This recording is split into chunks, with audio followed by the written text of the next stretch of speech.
All right, so we're doing intro to software testing. The first item here, we're talking about qualities that you should have as a QA engineer. Number one is critical thinking.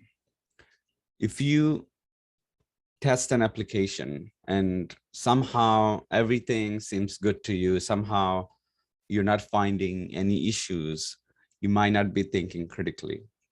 You want to ask questions. You want to be really curious why the application working the way it should, right? Or the way it is working now. Is it proper? Is it something that is happening according to the requirement, right? We do have a checklist as a QA engineer. When we create the checklist, we think critically. We don't just go ahead and um, just look at the requirement and just pretty much copy paste. That's not how we work. We understand the requirement. We understand the product. We understand the software before we write our checklist, which is ultimately going to be a test case. The next item is patient. If you ever found yourself with a pop-up message and you didn't read and you click OK, that's the personality we will remove by the end of this course, because we want to read everything. We want to understand why this pop-up showed up, what it is the pop-up wants. Is there any spelling error within this message, within the pop-up? If there's any extra space, does it look good? Is it covering the whole page? That's something that we will focus, right? We want to make sure that we're not just go ahead and click on that OK button because we want to move forward. We want to go into the next. We want to already jump to the final section, right? We don't want to do that. We want to make sure that we are patient when it comes about testing. Then we have attention to details. And the details part is, again, our only job. These are some qualities that I'm describing here is really, really relevant to our job. Being patient, attention to details is something that, we get paid for, being flexible, being able to communicate and quick to learn, right? We get paid to have this kind of personality. Think about what would be the difference if you test a software versus somebody who just graduated from not even college, maybe high school. What would be the difference, their thinking process and yours? So I'll take a question from Maria and then continue with the slide. Go ahead, Maria. Sorry, so you meant patient or patience? Patient. Okay, patience. Sorry. I was actually, okay, I'm gonna go ahead and update this. That's really, really good attention to details. I think I edited this slide like last minute, like before the class. I do have remaining slides. But anyway, I added these slides because we want to make sure that we talk about the qualities that you should have. And that was a good one, right? That was a test, by the way. And some of you guys didn't pay Thank attention. you. I'm just kidding. That was my mistake Could be as I type was. mistake. Yeah, I Yeah. understand. Could be type mistake. Yeah. All right. So think about this way. You need to be very much the person who is going to pay attention to details. Developers should be scared to send their work to you for testing. Why would I say scared? Is because they will think that you're going to go ahead and fail the story and say, okay, this is not working and that is not working. Imagine I'm a developer and I send you guys my work. While testing, you find 20 things. I will probably turn off my computer and just go to bed right away. Oh my God, this person is finding too many stuff. She's finding this and that. And that's how it may sound like to the developer, like, wow, it's too many things coming, right? So you have to also make sure that your patience, you're able to adopt to somebody's personality and talk to them and say, hey, here are some issues. Let's talk about it. Let's see how we can fix those. So the excellent communication comes in to work at that point, to make sure that you always communicate well, and also quick to learn, because as a tester, you may use tools from one company, you may use a tool which is different, and then another company, you may use another tool which does pretty much same thing. It's just a two different brand, maybe two different kind. So be able to learn those tools is really, really important. Collaboration and social skills. You don't want to be the person who's doing everything and not able to collaborate, right? So let's say somehow you're taking the ownership, somehow you are the person who's really care about the product, or somehow you're in the team, you feel like you really, really need to do, you know, your job because somehow everybody else is not doing their job, right? How do you kind of distribute that kind of load? Because now you have too much work, right? So the quality will suffer. When you do too many things at the same time, the quality of your work may suffer. So how do you collaborate, and how do you actually make sure that, you know, you don't just go ahead and do everything, right? So that's why collaboration and social skills really, really important. You want to let the team know that you need additional help. You want to work with the remaining team members. You don't want to basically give them the fish. You want to help them catch the fish at this point, right? When it comes about testing, we're going to start by talking about bugs, right? And that's the next topic. And this is a story that I would like to tell, and every QA and engineer, software engineer should know about this story. In 1947, Harvard University, they had a room size computer. As you guys know, back then, the computer is really, you know, not scaled down to today's, you know, laptop or desktop. And the maintenance of the software is actually physically going into the room and replacing parts, replacing tubes, and any sort of, you know, chips or vacuum tubes, it should have been replaced like physically. So the computer is called Mark II, and our first software bug was found when a moth, and I don't know if you guys know what moth is, not the picture in the middle, but on the left side, the mean looking bug.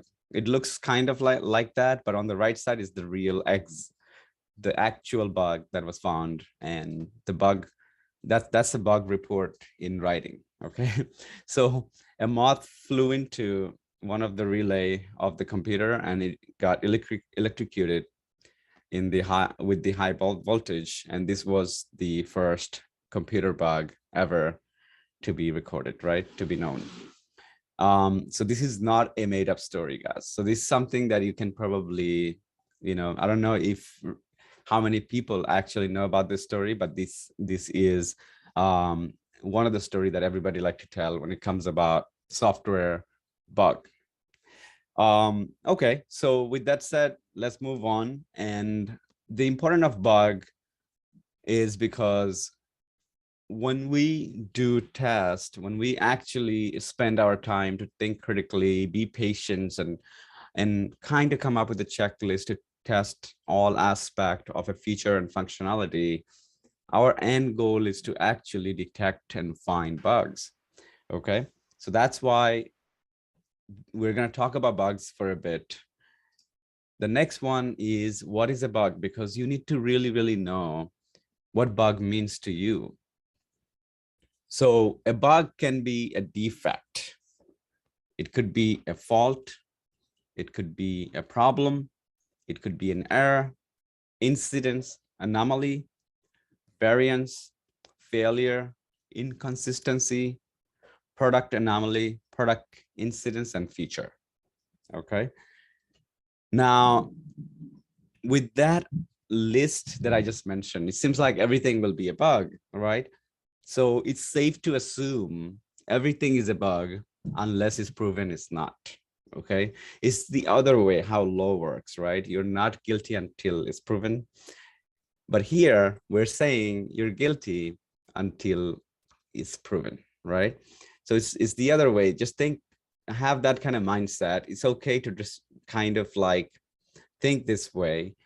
A software is not going to mind, and we're not violating software's, um, pretty much rights, right? Because they don't have feelings. So that's great. Now, so with that said, like a bug is a defect, fault, problem, error. So now if you are given a checklist, if you're given a requirement, for example, let's say the requirement is to create a login feature. Somebody just can log in. And now you're testing and you see that person can log in, but also they can log in from using their Google account. They can also log in using their Twitter account, for example. Two different. Isn't it nice? Yeah, this is two extra feature. They're nice, but that is still a bug. That is still a bug because those extra features are not mentioned in the requirement. So to you, it's a bug. Okay.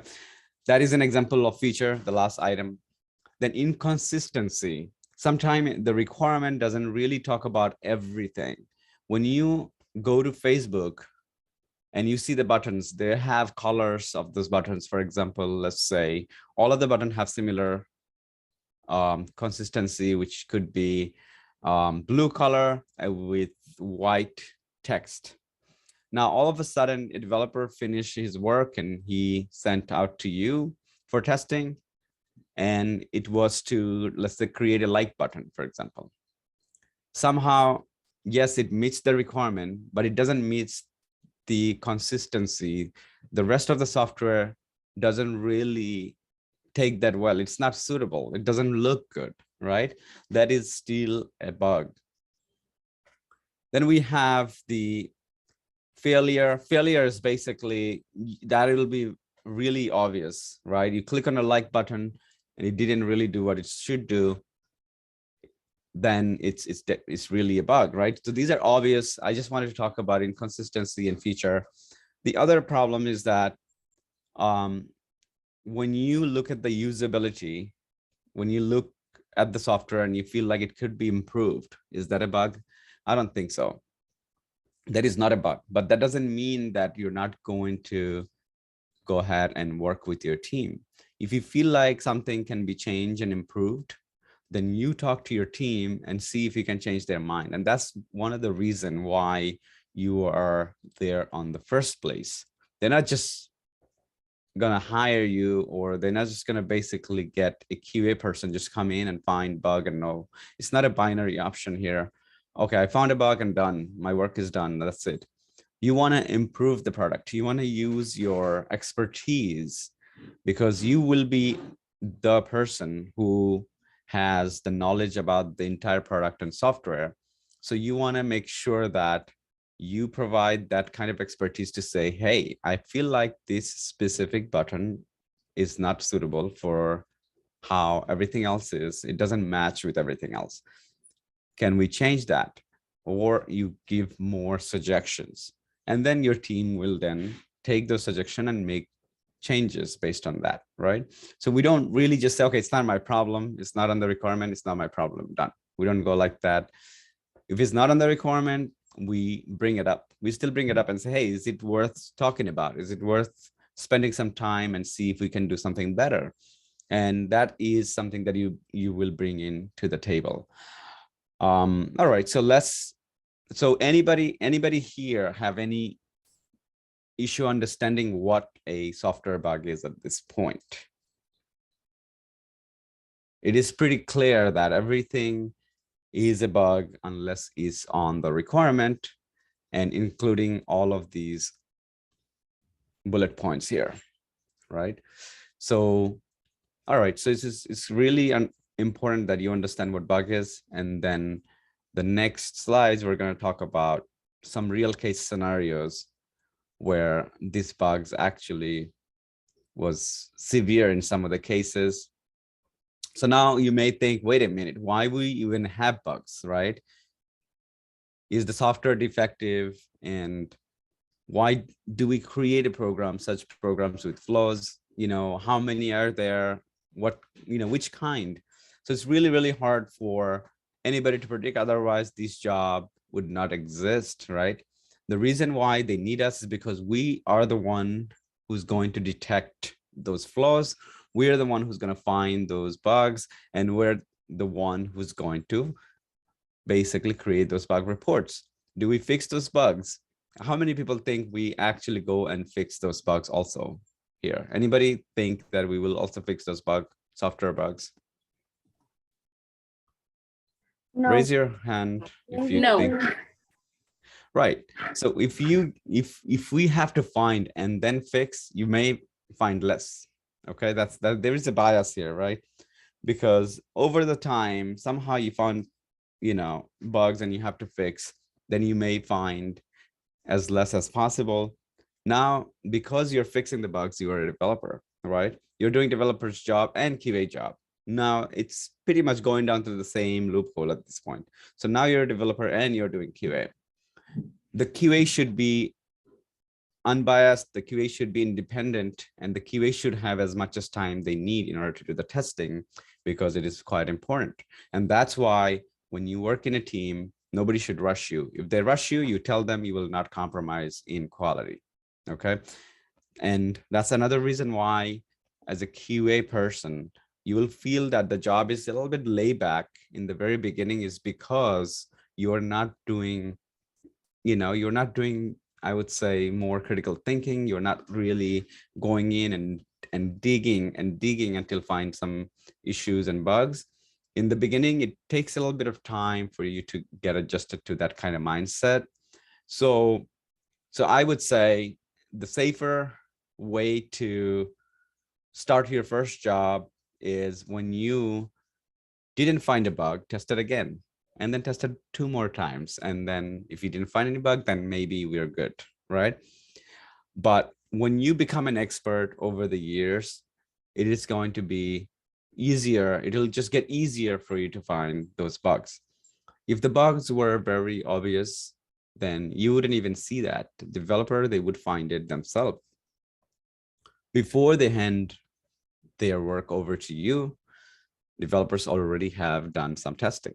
Okay, so it's really not going to be obvious. It's really not going to be severe, meaning you go and you click on it and all of a sudden everything breaks. That's dramatic. That's really happens in movies. Real case, I see rarely. It is rare to see that kind of issues. Okay, so that's why we're there. Software, defective software is not the, it's not an intention. It's basically, we're trying to build a software, but we are also trying to make sure that the software is bug free and it meets the quality standard and it meets the user pretty much acceptance or user criteria of and the user expectation. The next one is, let's talk about some of the problem. How do you, and this is really going to give you a different mindset and will help you find those bugs. So let's talk about source of problems. How do we really, what should we think when it comes about detecting bug, and really where the origin of bugs, right? So requirement definition is one. We talked about Agile last time, and we'll get back to that. The last 2 classes that we cover a few things, we're going to actually repeat those, assuming some of you guys weren't there. So requirement definition is, what is requirement? Who can tell me what is requirement first before we even talk about? All right, so let's pick somebody. It's what the BA created for the product to I'm sorry. It's basically the necessities for the product that we want to create. So it's like a user story. Like, hey, as a user, I would like the website to accept friend request. And, we're talking in terms of Facebook is because everybody knows Facebook. So whenever we talk about Facebook, just pretend that it doesn't exist and we're coming up with the idea. Now, a requirement could be a user story, and you would write it, oh, as a user, I would like to log in to Facebook and be able to see my friends, right? That is a requirement. So in requirement, it could be incomplete, inconsistent requirement. Sometimes it is ambiguous, meaning it says that in the homepage, I would like to have, let's say, Twitter and Facebook, Twitter and Google icon. So that way customer can see that they are able to log in through Twitter and Google account. Now, it doesn't say where it should be.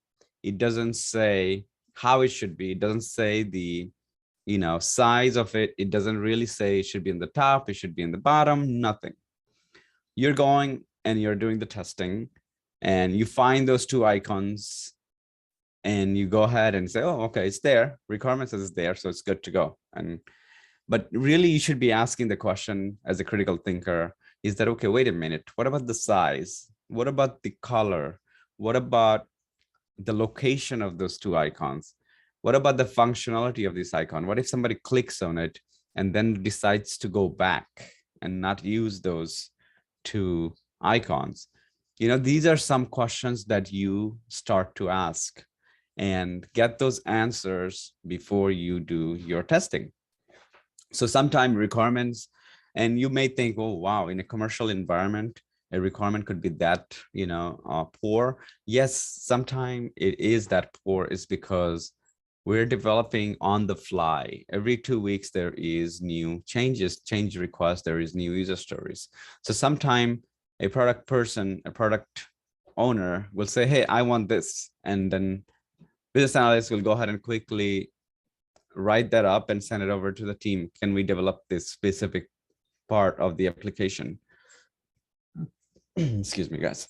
And then once the developer gets it, majority of the question developer asks because they have to develop it, right? And they know better, because if they didn't ask this question and they do it based on their understanding, a QA may actually understand differently, and now there is a bug, right? And you want to make sure that you are part of that communication. When developers goes and ask this question, you want to make sure that you are actually aware of those changes, so that way you can add it to the story. So remember, if it's not in the story, developers went and spoke to the product and they actually agreed, but it's not in the story. Is that still a bug? Because by the time it came to you testing, that piece of information the developer already have outside of the user story, and you don't see that, is it still a bug? Yes, it is, because if it's not in the requirement, it's a bug. Done. You're missing, let's say, a period at the end of the sentence, and your requirement says the sentence as is basically does have a period on the requirement. It is very minor. Do you still raise that as an issue, or do you just go ahead and say to your developer, hey, a period is missing, I'll let it go, but next time try to basically add it? Is it safer? Is it okay to say that? The answer is, that means you're just not doing your job, because if you're not critical about the issues that you find, then who will, right? If you're not making a big noise about those issues that you find, then who will? That's your job. If you're not making a big deal out of everything, then who will?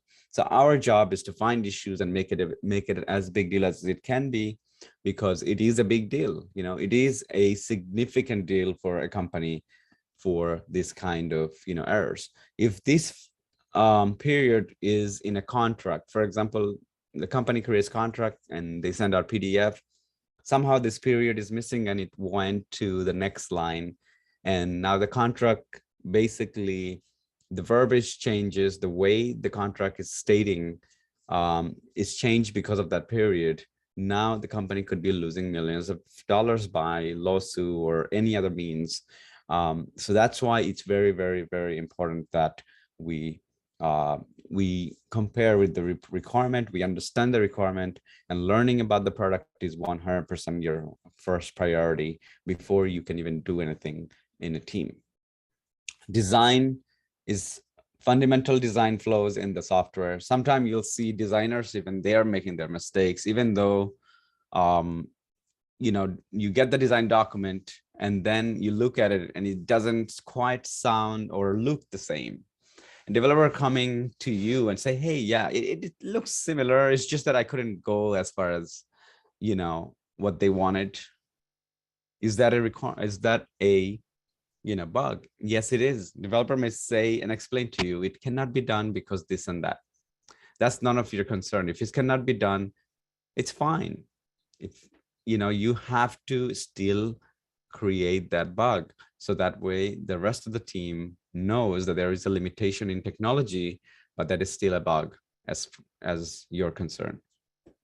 Implementation mistake, cheap fabrication, we got wiring programming fault and malicious code. Sometimes developers, they want to do the work quickly, they don't want to do it properly, so they put layers in top. For example, you see a specific part of the application, maybe you see a button and it shouldn't be there. Now somehow developers say, okay, sure, I'll fix it. 5 minutes later, he has a fix, he pushed it, and you look at it and it's not there. But what he did is that he just go ahead and made that button invisible by changing everything to white, the color, the background, and everything. You don't see it physically, but if you click on it, it does work, so that's not a proper fix. And that is basically a recipe for disaster if that goes into production and actual user is facing the same. User will try everything they can in order to advance themselves, right? If you, let's say Facebook is charging you guys $5 to log in, and that register button is invisible until payment is made, let's say, and somehow it's there but it's invisible, but people found out about clicking on that specific corner of the application will let you log in for free, then people will do it. We just don't have that kind of control over end user. Okay. The next one is support system, poor programming language, faulty compilers, debuggers, misled. So these are coding issues that will take place. So we really can't assume that developers will not make any mistakes, because these things is out of, sometime it will be out of their hand, right? So they did their code properly, but then the compiler has an issue, right? And the tool that they're using have an issue, right? So maybe when they are developing on their computer, they seen everything works properly, but when they push the code to a server, it doesn't, because locally in their machine, things are done properly, but not in the server. So either way, server issue or code issue, we have to basically be open-minded about these problems. It can come from anywhere. So it is safer to say everything is a bug until it's proven. Again, the reason I say that is because when I joined my first job, I felt like everything is happy and healthy, everything works properly. So I think Roman has a question. Go ahead with your questions. I'll move on to the next slide after this. Hi, this is. There is a lot of echo. You can also write down the question if you have a lot of echo, and then figure that out later. Can you hear me? Yeah, I can hear you.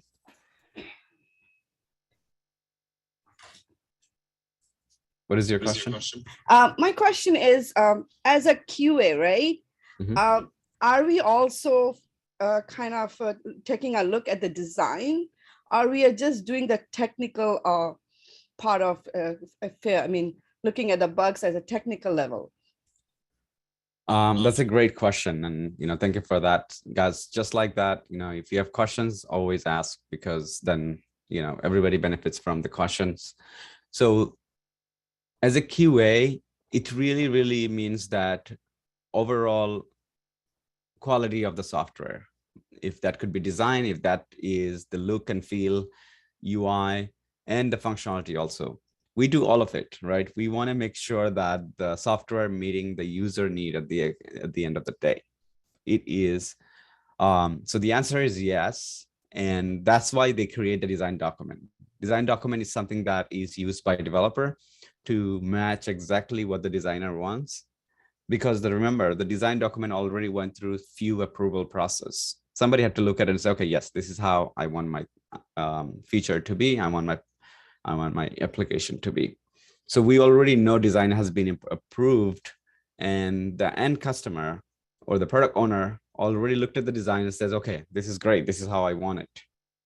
So it will make sense if we raise that as a bug if it doesn't meet the design as well. Maybe it's working fine, but design looks horrible. The developers come to you and like, who cares about design? You know, it works.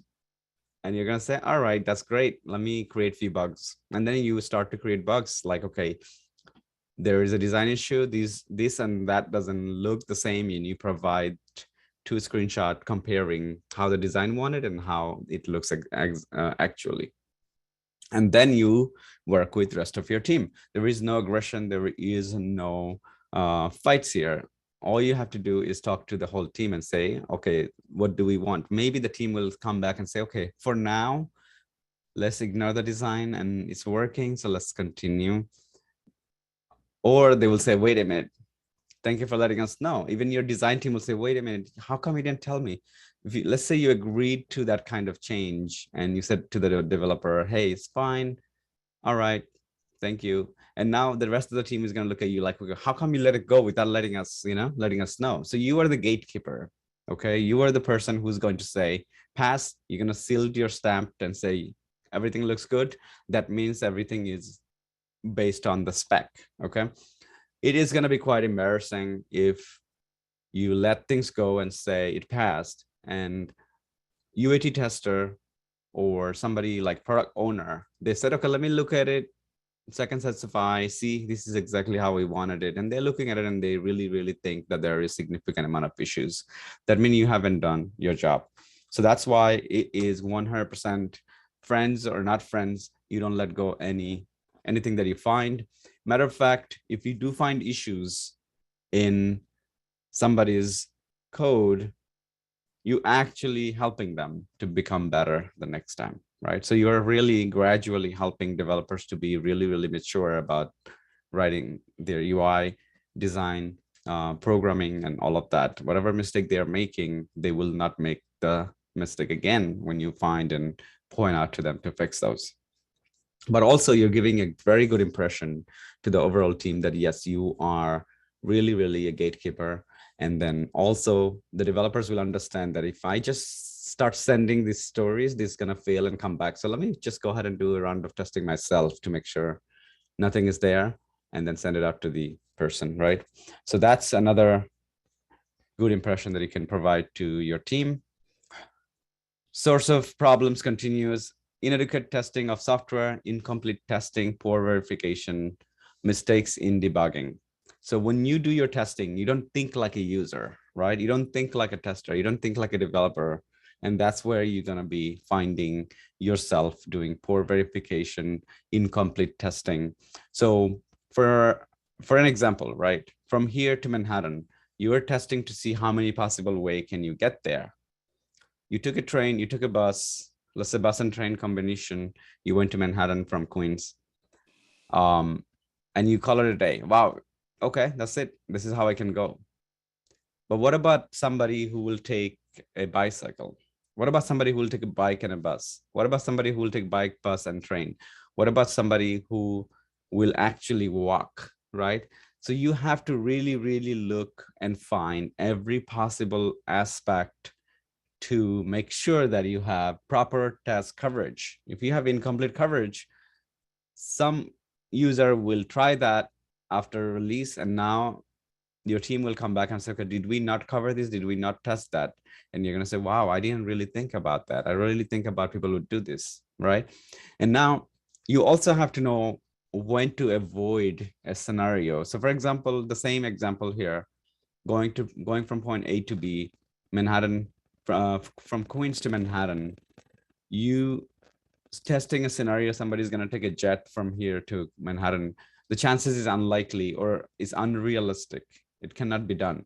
You don't test that scenario if it's unrealistic and cannot be done. If the user cannot actually interact and do that exact thing, you shouldn't, right? Because then user is not able to do that anyway. The second is if somebody's going to take a helicopter from Queens to Manhattan, and the chances are, yes, once in a million, do you test that? The question here is that, do you have enough time to test that? So if you do, then you cover that. Otherwise, you can also let them know there are some edge cases. Edge cases means that these are really, really, some scenarios are really highly unlikely, but they're something that user will be able to do.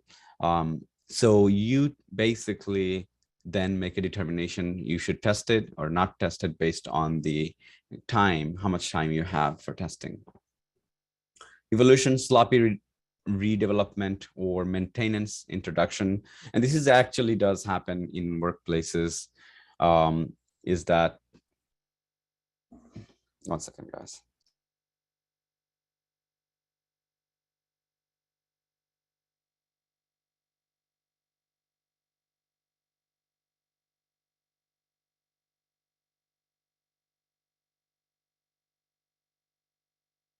All right.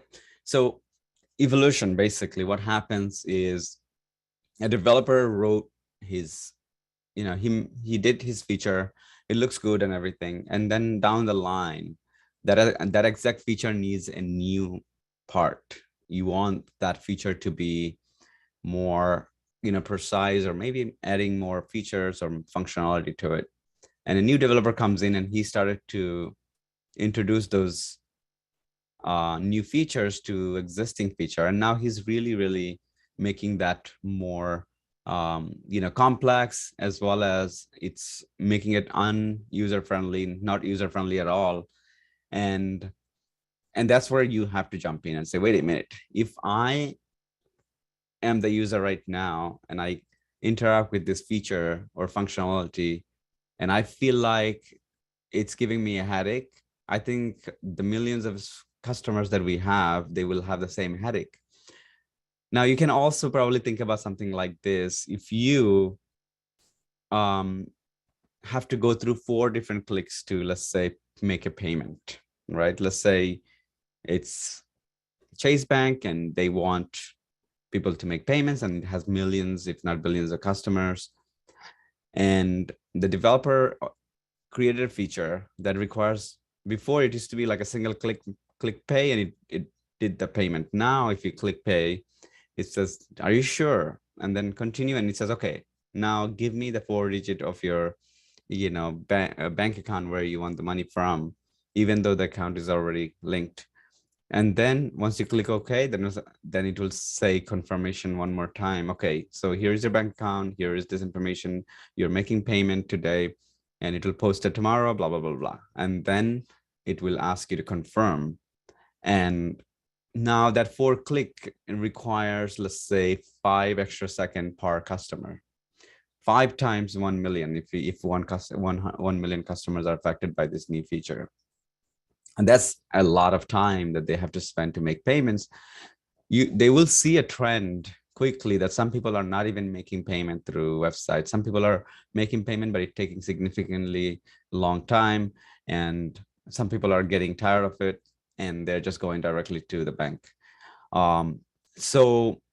But you as a tester, do you really approve this kind of feature? When you realize this is a headache for the customer, you're going to speak up. You're going to say, hey, I have a suggestion. I am also a customer for Bank of America, and I don't think they do this, right? I don't know why we're trying to make the customer's life really hard by having 4 different clicks in order to just make the payment, right? So you're going to basically think about efficiency. You're going to think about the technology they're using and how they are allowing customers to navigate through the application and provide your assessment. You're not just there to say it works and it doesn't work. Okay, you will be part of the team, and you will be bringing those issues to the whole team, and you will be setting up those meetings. You find this kind of issue, you gathered all the information that you can, and you list out some of these issues that you found, set up a meeting with your team and talk to them, and then explain one by one. And if they said, okay, no, this is how we want it, then that's great. That's great. You did your job. So suggestion is something that you want to bring in when it comes about finding bugs and issues. So these are some sorts of problems that you will face in while testing. Adverse effect of faulty software, right? What happens when you really like have faulty or any sort of software bugs? What kind of impact that will create for the end user, that will create for a company, right? Because there are different kind of softwares. For example, one is, it could be open to general public. The whole world can sign up and join, like Facebook. The other one could be internal softwares, meaning only employees use them. And the other ones could be, more related to the, the hardware itself. So it could be a jet, it could be even a machine that uses the software to make determination, right? So now let's talk about the effects that it can create. So loss or corruption of communication or media. So this really, if there is a software issue, and for example, Chase Bank, there's a software issue where you make a payment and it doesn't give you a confirmation, and it leaves you on basically, it leaves you with nothing after making the payment. And payment does take a little bit of time to process, and immediately you log into your account and you've seen that the amount that you just made payment, it wasn't decreased from your original amount. You're panicking. Oh, where did my money go? You started calling the customer service. And that is not a mistake that you're making this call. You have the right to have this kind of concern as a customer. And you started to call the customer service. Now the customer service team is really busy. It's a really good job security for them, but at the same time, they can't handle, right, all these calls. Now people are waiting 2 hours on the line, and all of a sudden you see many reviews going out the internet saying Chase is this and Chase is that. They don't care about the customers. It's been 2 hours I'm waiting. My payment didn't go through. The next day payment went through because it took 1 business days, for example, and they're fine. But in the meantime, all those comments that they made online, it cannot be reversed. So that's really affects a company's image in terms of customer service. And that's just a single example. Then we have the space application. People would die because of software bugs. Things can really put people's life into question when it comes about software bug if it's not tested properly. We got defense and warfare.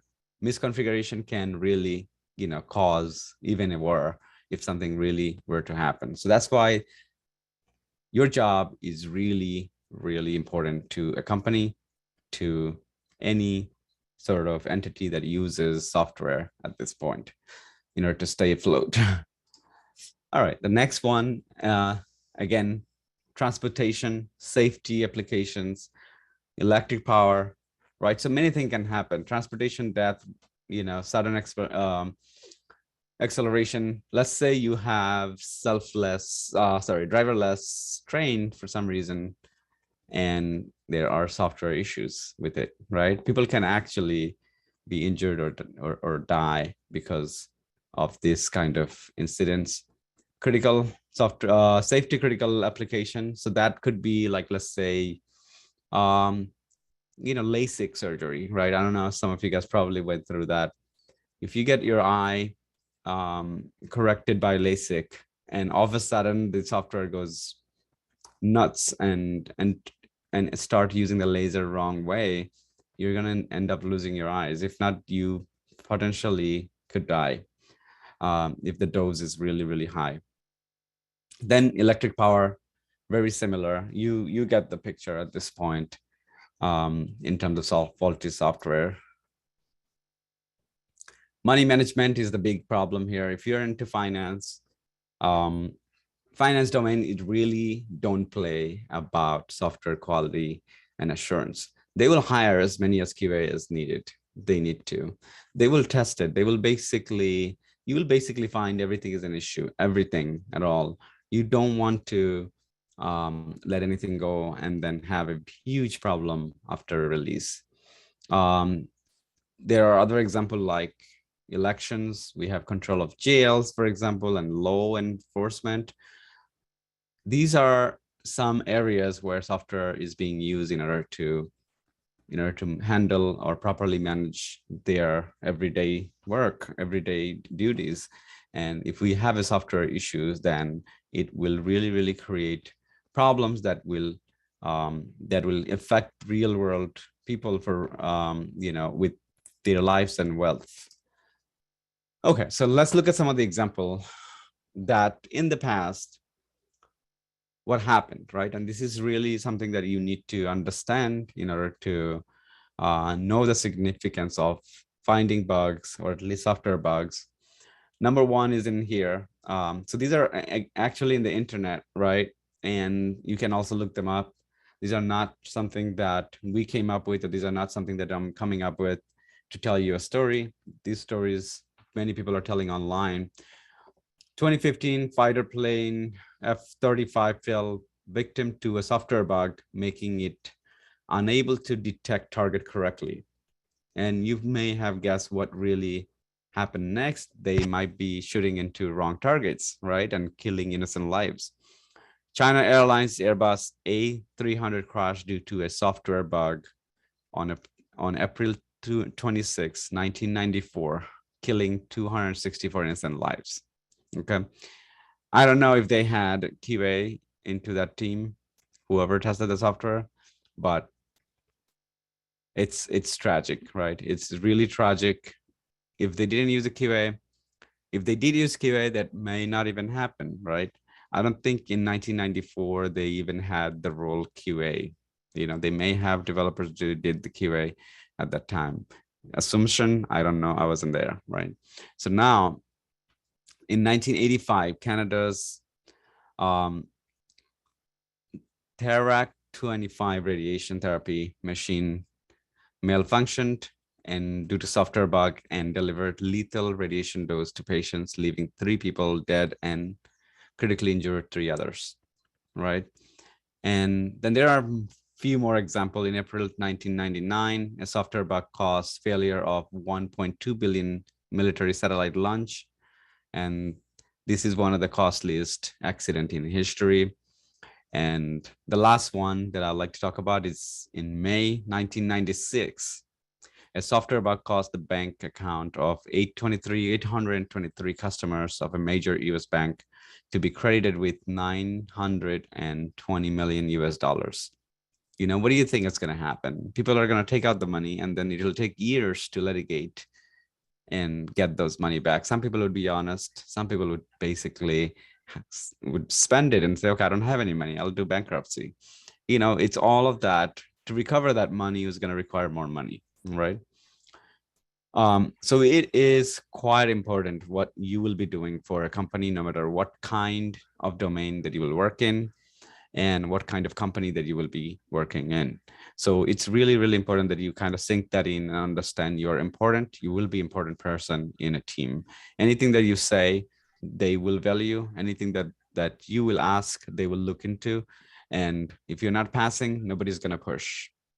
So let's say you're holding onto a story and you're saying, okay, I'm not satisfied. It'll go nowhere. Nobody's going to say, pass it for me. Nobody's going to say you're going to get fired because you're holding this story for such a long time. You're going to only answer in a way saying you're not going to compromise quality by trying to do quantity, which is you are trying to get as many as story done. Instead of getting too many stories done, you're taking your time to make sure that it meets the standard before it going forward and going for release. So you are the last person as a gatekeeper, because the UAT testers, they just eyeball it. They don't really do thorough testing. You are the person who will be doing really deep testing to make sure that everything meets the criteria. All right, let's have a discussion.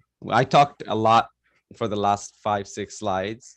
So let's have a discussion right now about any software bugs that you ever heard, and this is just to have some engagement here.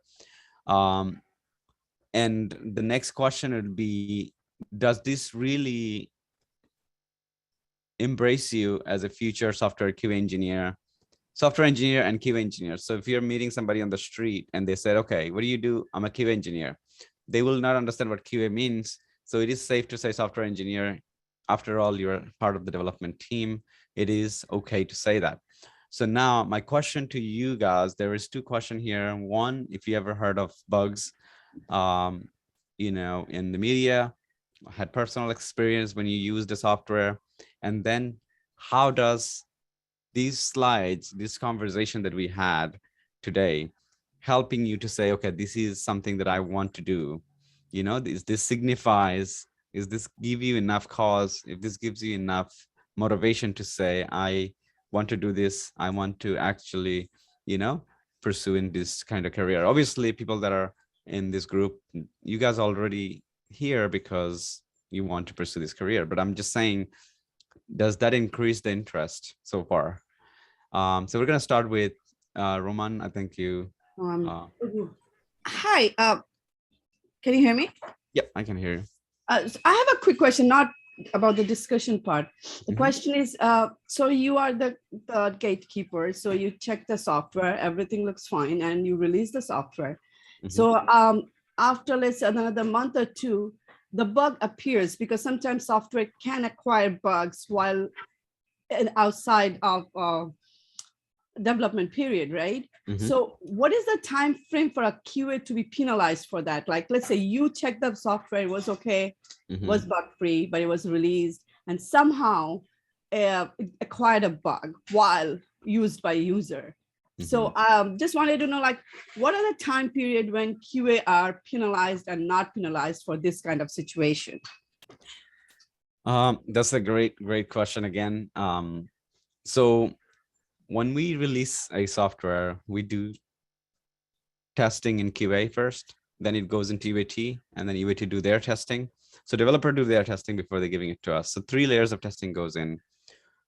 Then we do our testing. We do really deep testing, find issues, get it fixed. Then we send it out to the UAT. UAT do their part of the testing. And then they said, okay, they're okay with it. And then QA manager comes in and talks to you and say, hey, everything good? And you're saying, yeah, everything seems okay. And then QA manager goes, okay, here's my, you know, ready to release authorization. QA manager signs off and says, okay, we're good. It goes for a release. And then you come in again, because during the release, it could happen in the midnight. It could happen on Saturday, on Sunday. So it never happens during business hours because they don't want to disrupt the customers who might be doing business at that time. So your team will ask you to be available either midnight or on the weekend, once in a month, or at least twice a month. And they will compensate for that. They will probably pay you extra time and a half, maybe. But so in that time, you're gonna, what your job is to observe the deployment, the release process, and then you want to assist the team on testing after the release took place. So release happened already, and now your team is saying, hey, we have everything live right now. Can somebody go and verify? You're going to go immediately to the application. You're going to immediately retest those scenarios that you tested early. And you're going to give them an okay to say, okay, sorry, guys. So you're going to basically give them your okay to say post-release validation is completed and there was no issue. That means you have tested after the release is done and there is no issue. Now, that doesn't mean that user will not find an error or bug. Within 24 hours, if the user finds a bug, or within the first week, if the user finds a bug, that will not be as severe because you already did the post-release validation. It cannot be severe. If it takes a very long time for the user to detect a bug, for the user to complain about the bug, that means it's not an immediate, that's not a critical, it's not a high priority bug. So there may be low priority bug coming even after a week. Are you going to be penalized for that? I don't think so, right? You're going to say, oh, what? Okay, this is something that we can look at and learn, because this is, you know, this can happen. We will keep that in mind on the next time when we do the testing. This is something that we didn't think about or something, right? It is going to be that less priority in terms of bug. Because if it's really critical, you should be able to find that immediately when you did your post-release validation. And there will not be a discussion even on the penal, having a QA person to take responsibility on that bug. Okay, they're just gonna say, let's try to write more tests to prevent that kind of issues in the future, and that's it. There is no discussion. And surprisingly enough, you have two layers of protection when it comes about backing you up. You have engineering manager or engineering head, okay, and you have your QA manager or QA head. Both of them will back you up at all cost because you are very important to those two person. Engineering manager will make decisions to see which developer is performing very well based on your assessment, based on your work. So you find bug, let's say, so there is 5 developers you're working with. Somehow you find bugs all the time in John's story. And it always have that back and forth. 3-4 times later, John finally fixes it and he goes. The engineering manager now knows that John is lacking, into his responsibility. He may need some additional skill set. He will use this information to help John and say, look, let's have a discussion, let's talk, and let's try to get you some additional skill sets if you need, or work with somebody, work in pair until you are good on your own. And also there are hiring and firing judgment, and decision will go based on your work.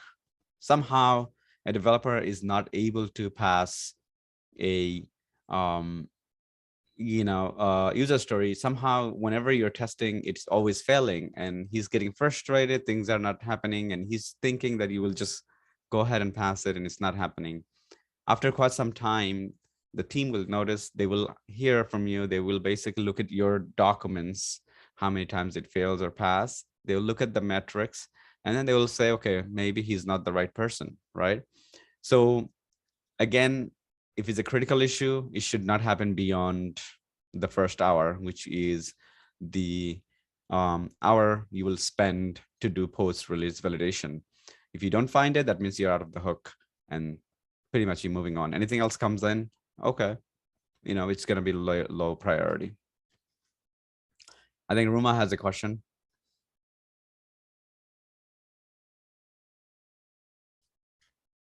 No, I'm good. Thank you.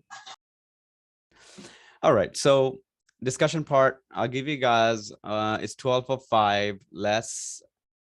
I'm gonna pause here for like 5 minutes, right? And we're gonna come back exactly 12:10, and we're gonna continue from the next slides. But think about this, and then maybe some of you guys can, talk about your personal experience when you were testing or when you're actually dealing with any sort of softwares, and how this actually helped you to say, I am really, really, really interested in this kind of career. All right, guys, so I'll give you guys 5 minutes as a break. Break is necessary because otherwise you're gonna find yourself really not focusing. It's hard to look at the screen and try to understand a lot of things. So let's take the break. I'll see you guys in 5 minutes.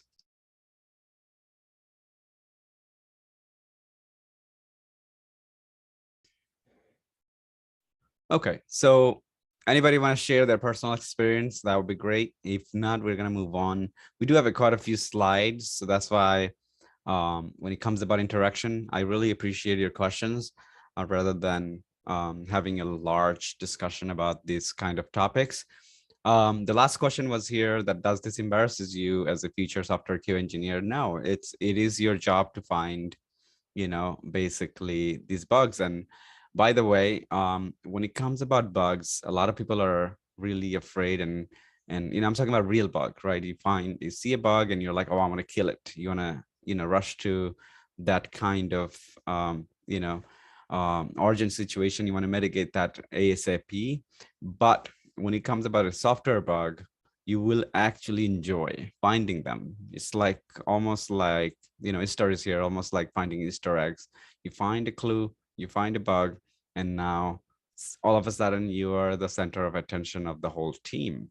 The whole team is talking about to say, for example, Juma found a bug and now they're going to talk about it. Oh, Juma found this bug. We want to see how we can fix it. We want to see if this is a legit or if there is a different way to handle it. And now they will invite you to different kind of meetings to make that kind of judgment.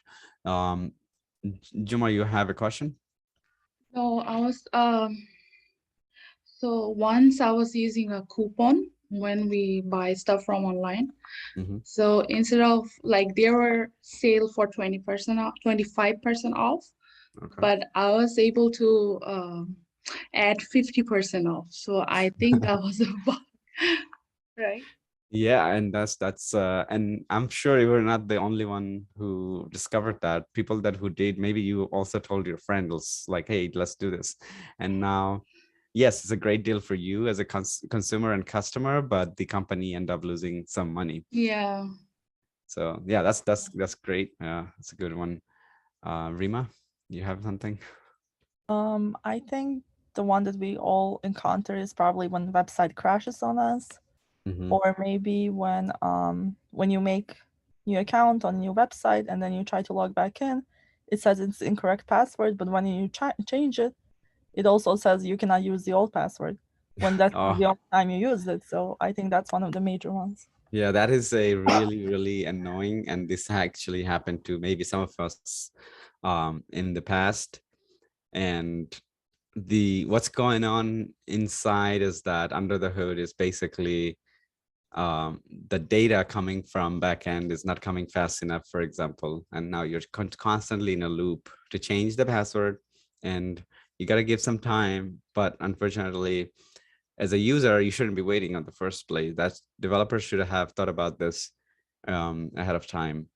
And so yeah, that's really, really annoying bug.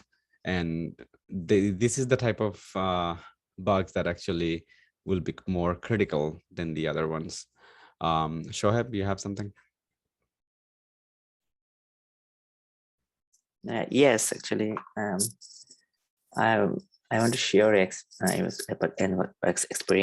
Mhm. I was using the Udemy website, and every time when I try to log in, like if I press the login button, so two fields shows up. One is email and password, but after like 1 second, those two fields like shifting a little fur, and in the same place there are other buttons are showing up, like if you want to log in with Google, or if you want to log in with Apple ID or other software. So by the time I already clicked in the username or password field. So but when I didn't want to click in Google or Apple login field, but when I clicked, those fields already are not in there. The username password field are not in there.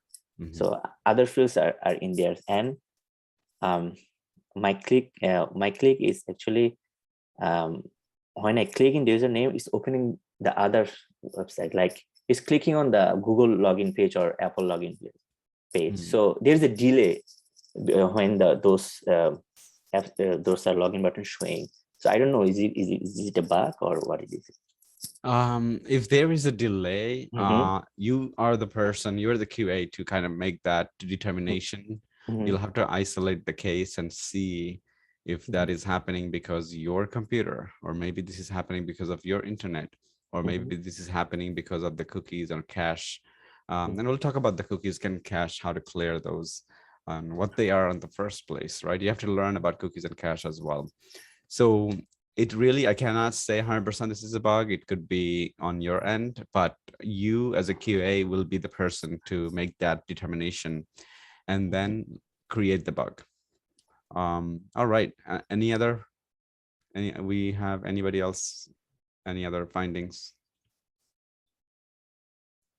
Okay, cool. All right. So I hope this actually helped to kind of understand that as a QA, you're not less than a developer. If anything, you're more than a developer. It's easy to replace a developer, but it's hard to replace a QA. And you may say, wait a minute, you're just biased, this is your biased opinion. And I wouldn't say that, because this came from even developers. This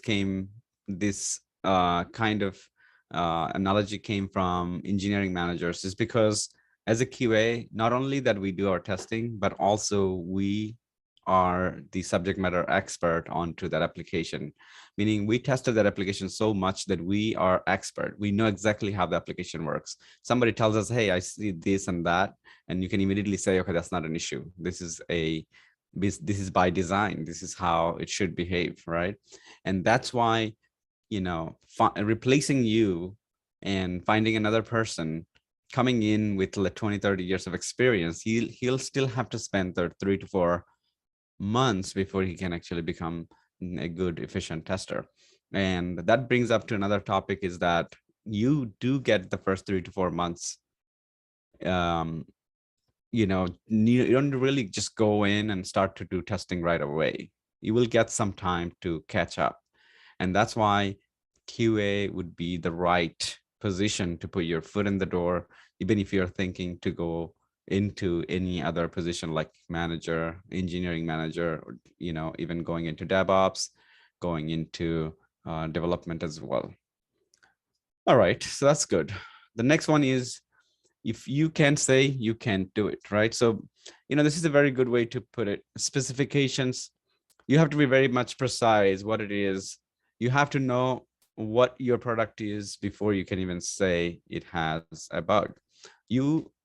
And again, like that goes into hand to hand with subject matter expertise. If you don't know the application, it'll be two things that you will see. Everything that you touch, you're going to feel like has a bug, or everything that you touch, you're going to feel like it's happy and healthy. Is because you don't know the application, you don't know the product, right? So that's why you have to make sure. Sorry about that, guys. Let me close that real quick. Great. So you have to know the application. You have to know the business. You have to know the business flows. You have to know you have to pretty much know why a customer would use this product, what reasons, right? So being a subject matter expert will help. Otherwise, just simply going in, finding a bug, it's not going to be that easy for you. A specification defines the product being created and include. These are some of the documents that you will find. Functional requirement document that describes feature the product will support, okay? And non-functional document will be, for example, security, reliability, user friendliness, and platform. And user friendliness comes with design also. So these documents are provided to you so that way you can do your job. Okay. You don't wake up and then say, okay, I'm going to go into the application and make it better by finding issues.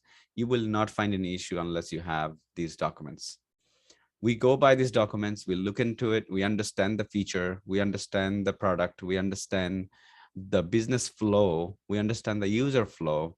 We then go into the application and try those business flows, try those user flows, navigate through the application, look for the functionality and non-functionality, and then come up with these bugs when we see that doesn't meet the criteria, when you see that doesn't meet exactly what we expected. Okay, so you read the document and you create expectation within you, right? And those expectations needs to be met, just like a home inspector. Okay, anybody here have a lot of money, let's say, and now you want to create, you want to buy a piece of land, you want to create a house of your dreams.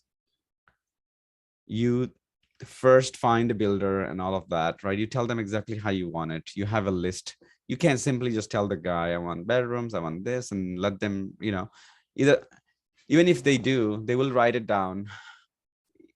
For example, let's say you just don't have the time to write it down. So they will write it down. The contractor will write everything down and say, okay, I just want to make sure this is something that you want. If there's anything that you want to add, and you're going to say, no, this is perfect. This is exactly what I want. Now that list goes into, after the product is built, your house is built, the list goes into the home inspector. Home inspector comes in, and now not only he checks that exactly what you wanted it, but also he's looking to the realistic situations. Does the bathroom have a door so you can use it? You know, for example, does the bathroom has outlet? These are user friendliness right here in the bottom. Reliability, how many times can you actually, you know, use the door and things like that? What about the security? Can somebody break into the house and so on? So really, if you ever struggle to think about software and how you should be doing your testing, think about you as a home inspector who's going to get initial requirement from the homeowner, or maybe somebody who working with the homeowner, and then you'll create your checklist, and then you go in, and not only you will check the items that is there, but also you will check for anything else like security, reliability, user friendliness, and platform. And then if you describe this in your perspective is a house, but actually you will be able to describe accurately how this will take place in a software. So just keep in mind, specification is really, really, really important. Otherwise, finding a bug is not going to be that obvious. Okay. And again, like just to emphasize a bit more, if you don't know the specification, then you're just going to be like anybody else that is using the software. So why should I hire you? Why not just hire an actual user, bring him in and pay them, you know, half of your salary, and they will do the testing, right? So think about that, the value that you are going to add by using your critical thinking and doing a little bit of extra. Be that critical person. You shouldn't be always be happy. Wow, everything is working great. No, you should be like, okay, wait a minute, let me check. 3 days later, you come back and say, okay, fine, it's working, right? You should never jump the gun and say, okay, good, thanks, done. No, take your time. Why do you want to make yourself go through and give people false sense of, security, a false sense of, hope that it's working fine, because you want to just do it quickly and make a lot of mistakes? The chances are, if you take 3 times the time that it takes to test, nobody's going to say anything to you, but also you're making sure that you are not under stress. It's very important that you're not under stress, so that way you can find and spot those issues. If somebody rush you, you got to tell them quality matters. You don't want to compromise quality when we are doing the testing. So just keep that in mind. This is something that we have to also use during the interviews. You always want to make sure quality is something that you're always seeking and trying to make sure it's maintaining quality.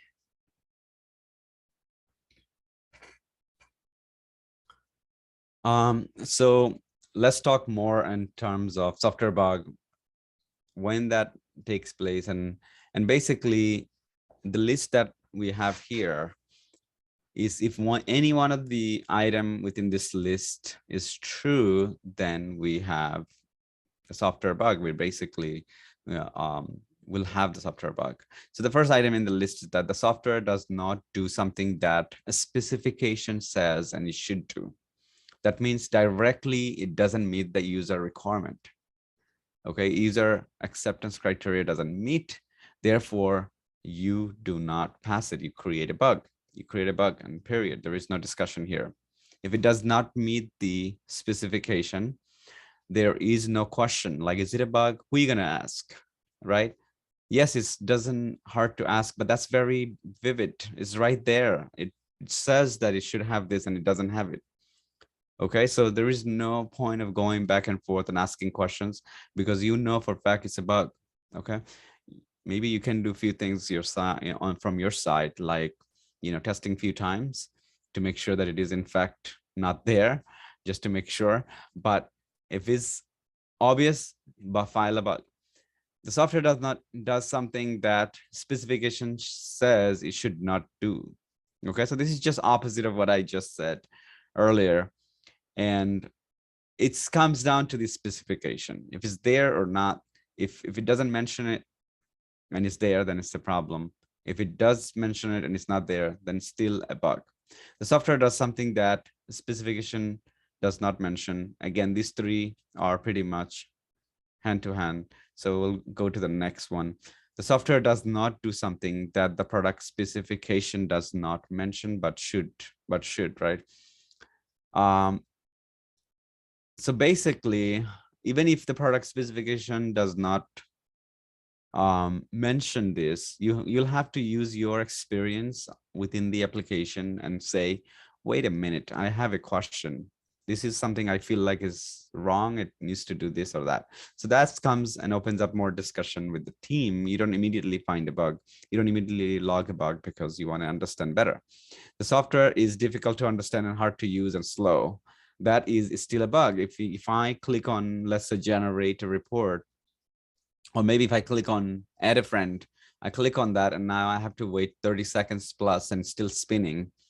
That's a bug. I don't care, if it's gonna if it does actually do it, add the friend after 30 seconds, but still a bug to me. It shouldn't take that long, right? User will not wait around that much. Then hard to use. If user cannot even get to the feature and functionality, then they will not use it, right? And you want to raise these kind of issues, even if the requirement says the way it is developed. So you not only going to say, I'm going to check for this thing, but also you will use your judgment. You will use your experience that you have had over the years using application and softwares, and you will then apply those to say this could be better, and you bring up those suggestions. I would not ask you to create a bug right away if you feel like it's a suggestion rather than it's an actual issue. You would first ask and then you would then create a bug. Okay, so that's the way you're gonna go.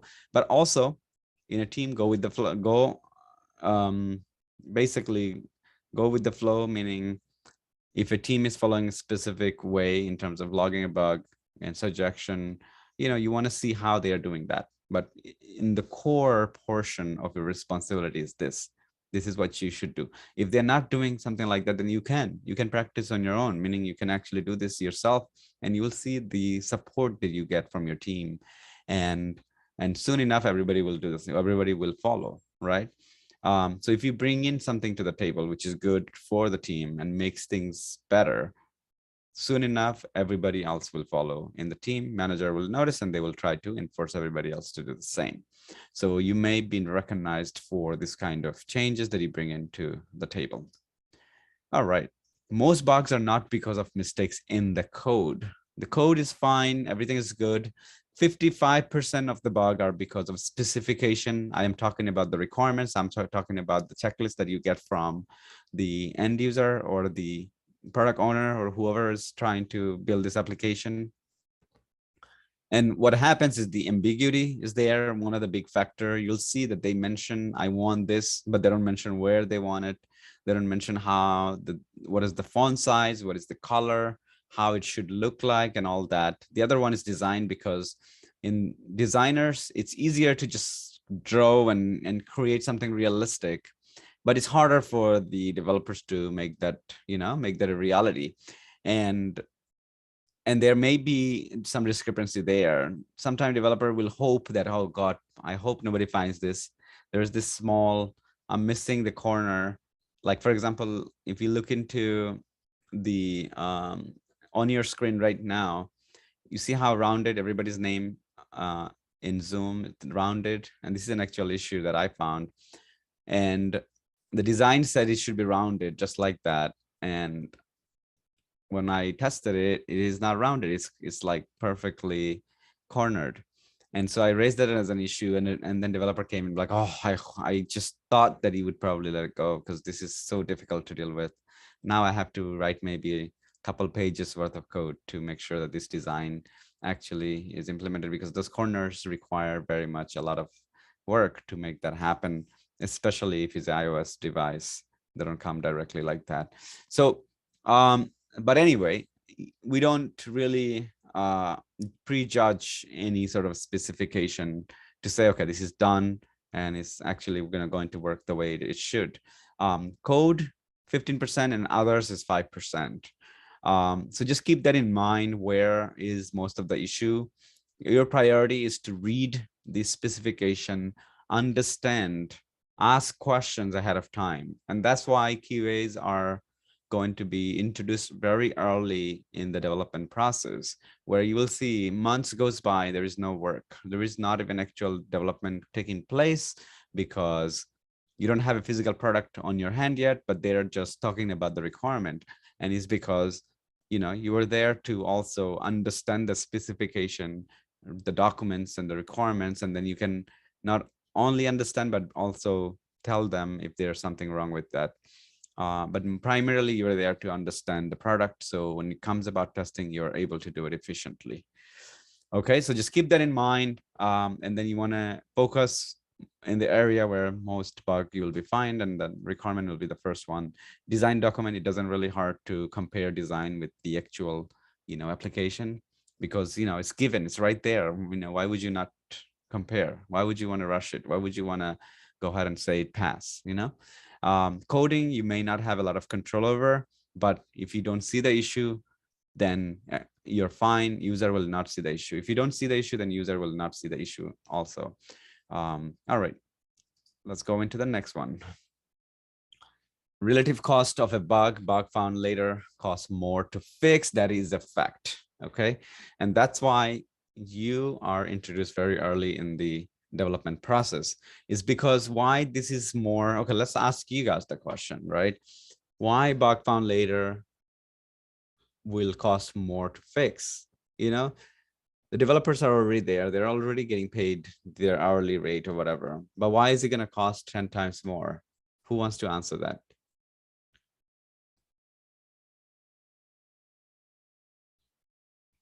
Anybody wants to try to make some guesses? I want to say something. Sure, go ahead.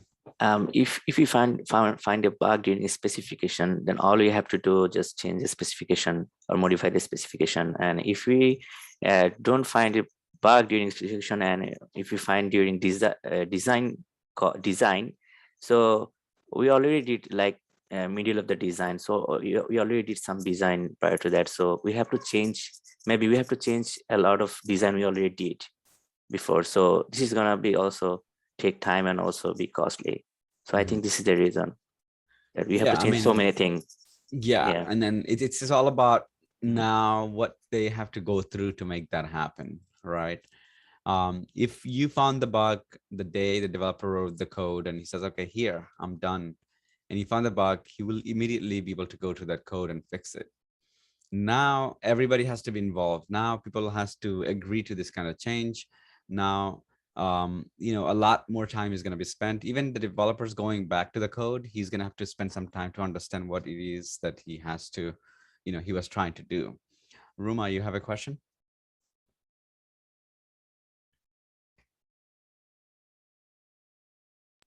Yeah, I was just answering this question. So once you release the software, to find the glitch, you have to go through the process, step one. So it's better if you can find the bug while it's still in the process. That's why it's costs more when the software is released and then you find the bug. Then you have to go through the entire process all over again. Right. Yeah, that's totally accurate.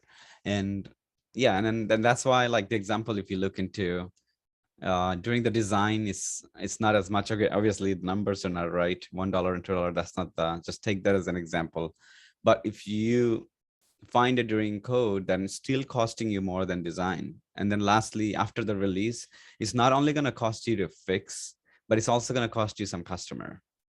Maybe some customers are frustrated. They choose to go with another company who has a better, better software. Impressions, losing customers, but also having a bad reputation, that will also cost the company money. So that's why it's always good to find the bug early, and it's your responsibility to make that happen. And that's why as a QA, everything is a big deal. You find a bug, it's a big deal, period. Don't let anybody tell you otherwise. Okay. Bug-free software. Software is in the news for the wrong reason, because you're going to see nobody's going to coming up to the news and say, hey, this software in Chase Bank, I can just log in and make payments. I can Zelle and I can, do all these things. Nobody's actually advertising that. But the moment you lose $1,000 from your Chase Bank because a software bug, because maybe it was security issue, hackers are able to log into your, app, and be able to take out that money, all of a sudden everybody's interested to hear. Media is going to jump right on because it's really directly um, um, falls under the category of, okay, what about the investors? What about the people that are buying shares and stocks and all of that, right? So everything gets mixed in as soon as we have a wrong reason, security breach, any sort of, hacking situation, money situation, or most importantly, you'll be frustrated. I lost $1,000. Nobody's helping. I'm going to go to the, news channel. I'm going to go and talk about this. And now you're making the whole company's reputation bad. That day, they're going to look millions, if not billions of dollars, because everybody's going to hear it. And maybe they're not going to use the app anymore because nobody wants to lose money. Or you could just go to social media and say, guys, stop using Chase Bank app because you lose this much money. Just go to the bank. Now they have to spend more money on tellers. They have to get more tellers and so, right? This is just few maybe minor examples, but again, bug-free softwares doesn't get a lot of attention here. Why can't software engineer develop software that just works? And that's the question, right? And that's why we're there. That's our job security. If they did that without our help, then we wouldn't talk about it today, and I wouldn't have a career, and I wouldn't teach you guys. But the thing is, think about that way. No matter what you build in life, somebody somewhere in this world will find an issue into that. You build something really, really nice, right? But somebody will be able to say, wait a minute, you could have done better. There are always things that you can improve. And when it comes about software engineers, when they write their code and they go through the design and specification, they don't purposely leave out any sort of use case or error or anything, any bugs because they want to. But it happens because they didn't know. It happened because there is a user somewhere in the world doing things differently, right? Maybe there is a user who says, okay, I'm going to sign up, and he signs up and then he goes to log in, and when he's entering his, let's say, username, his cat is walking on the keyboard, and cats love to do that. And now some special characters were pressed. And also at the same time, the enter button was pressed.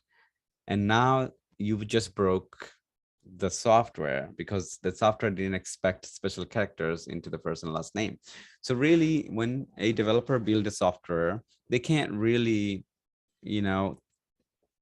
have a control over what the user will do to that software, right? They can only fix and they can only predict what the user will do and then come up with solution for those prediction. And that's what we do too. As a QA, when we write our scenario, we predict what the user will do. And then we then test this prediction to make sure that when the user actually is using the application, and somewhere around the world, one user does something very differently, is not going to break everything else. And that's what we do. We use our critical thinking. We use our product knowledge to do this kind of work. Okay. Now that brings in one question, like, what do you bring different to the table? You, instead of saying like, I know this and I know that, I know Java, I know, coding, I'm an expert. You can simply say, I am the type of person who will read and who will then match word by word to make sure that it actually meets the criteria. And over the years, this helped me, even this career helped me to be that critical. I don't really let go of this type of smaller or bigger, whatever issue that I find. But one thing that I can bring into the table after joining your company is that I will make sure that I find a way to break the system, right? That seems like better answer than saying, okay, I know how to write code, and I know this and I know that. Anybody can write code, but then the person who takes their time try to break the system has more value to me than somebody who has a computer science degree coming in and writing code. Okay, not everybody can do and have the patient to go through what I am just talking about as a QA engineer. So that signifies your personality. If you don't have the patient, if you don't have the way to look into the details, then you want to develop that during this class. Okay, during this process, just take that in one day at a time, guys, and think and try to be that personality. Now, for any reason you don't have that personality, even after finishing the class, when you go to work, trust me, you're going to make real world mistakes in the first 6 months, and quickly you will learn that you have to be that critical. Okay, moving into the next slides. Discussion. Do you think bug-free software is unattainable, right?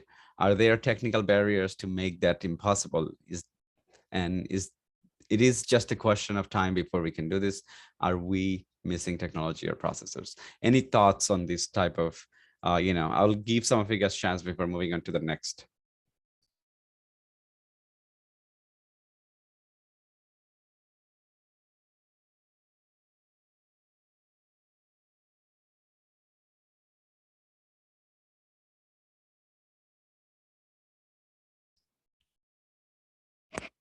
Okay, anybody wanna, you can raise your hand. If no hands are raised, I will move forward.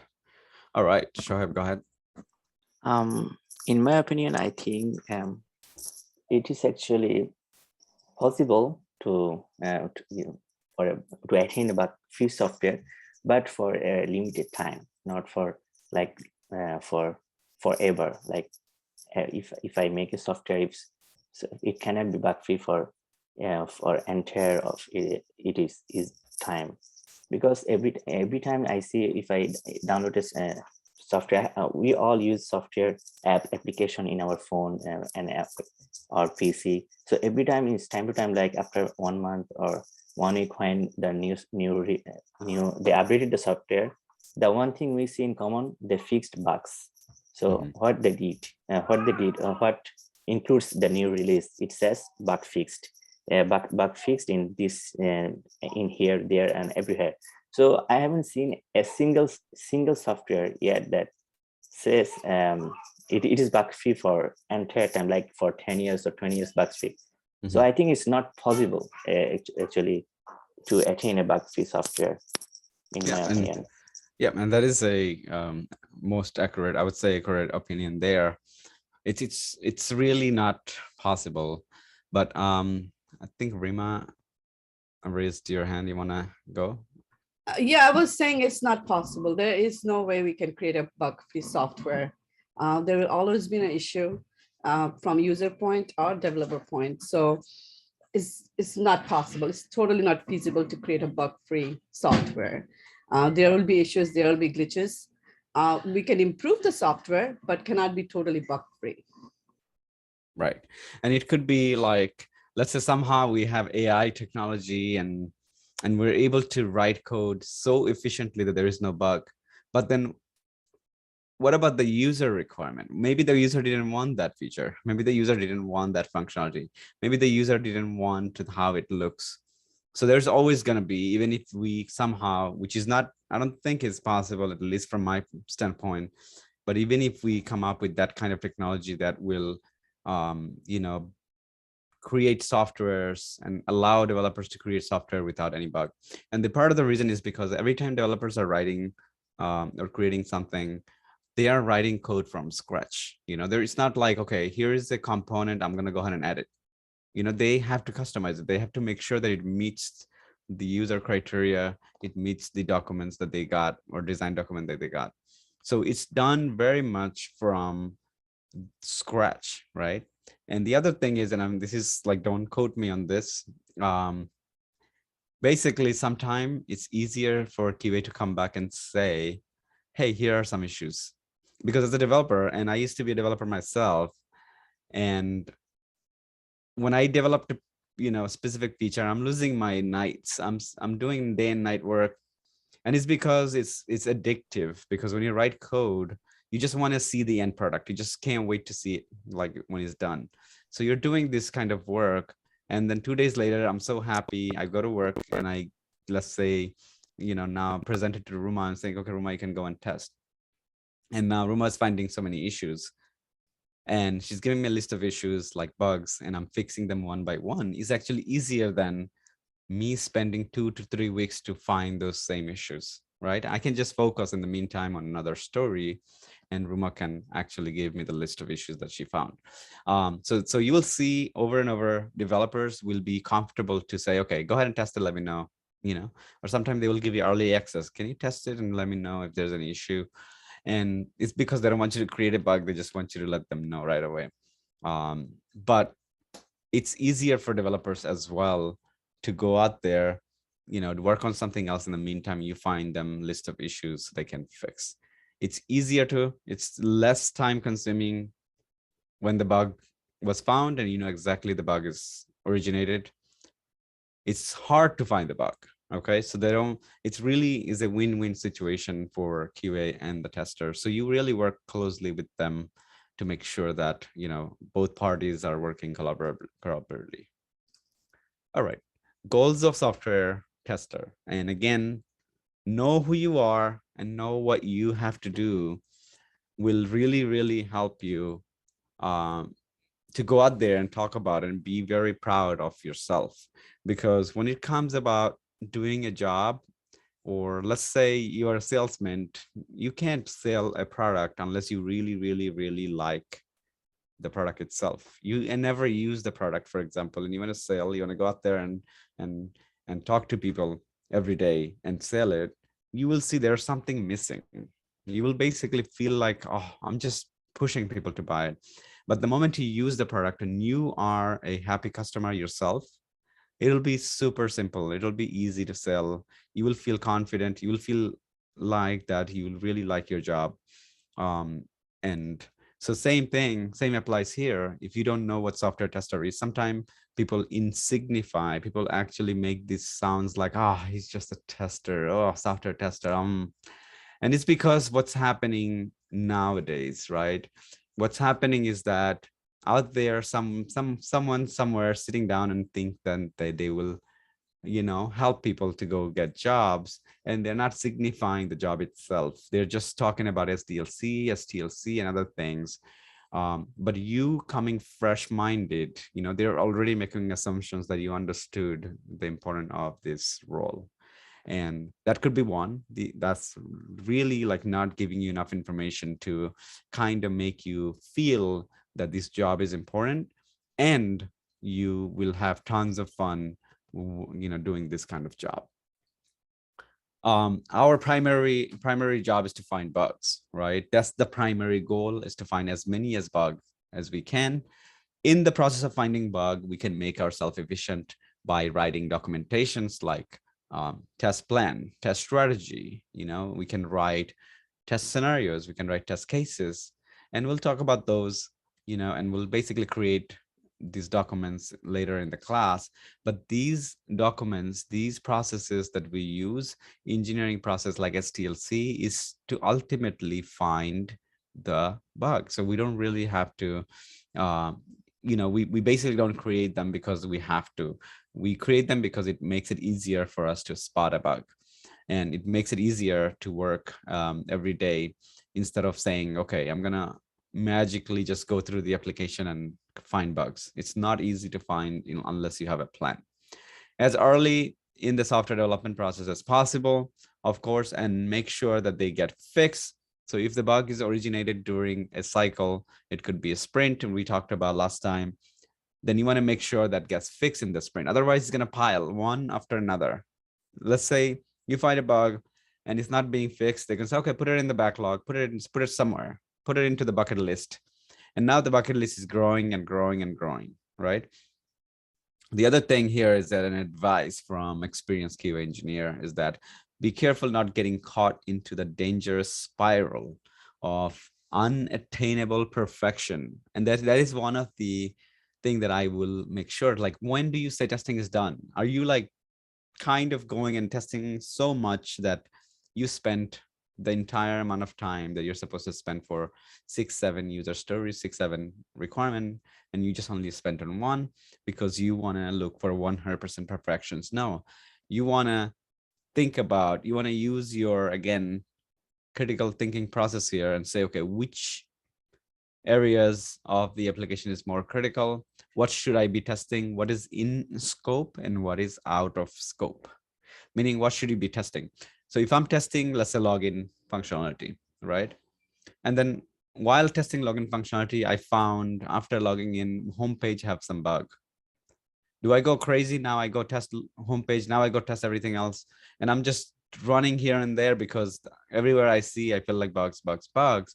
No, you just finish homepage. If there is no bug in homepage, you let it go. You basically pass that user story and move forward. You go back to homepage and then you separately file a bug. You don't hold a specific requirement because something else is happening somewhere else. Okay, so you have to make sure that perfection is not possible here. 100% test coverage, is it possible? I don't think so. We talked about the scenarios where there are unrealistic scenario that you want to tell the team, hey, these are some scenarios that we cannot test.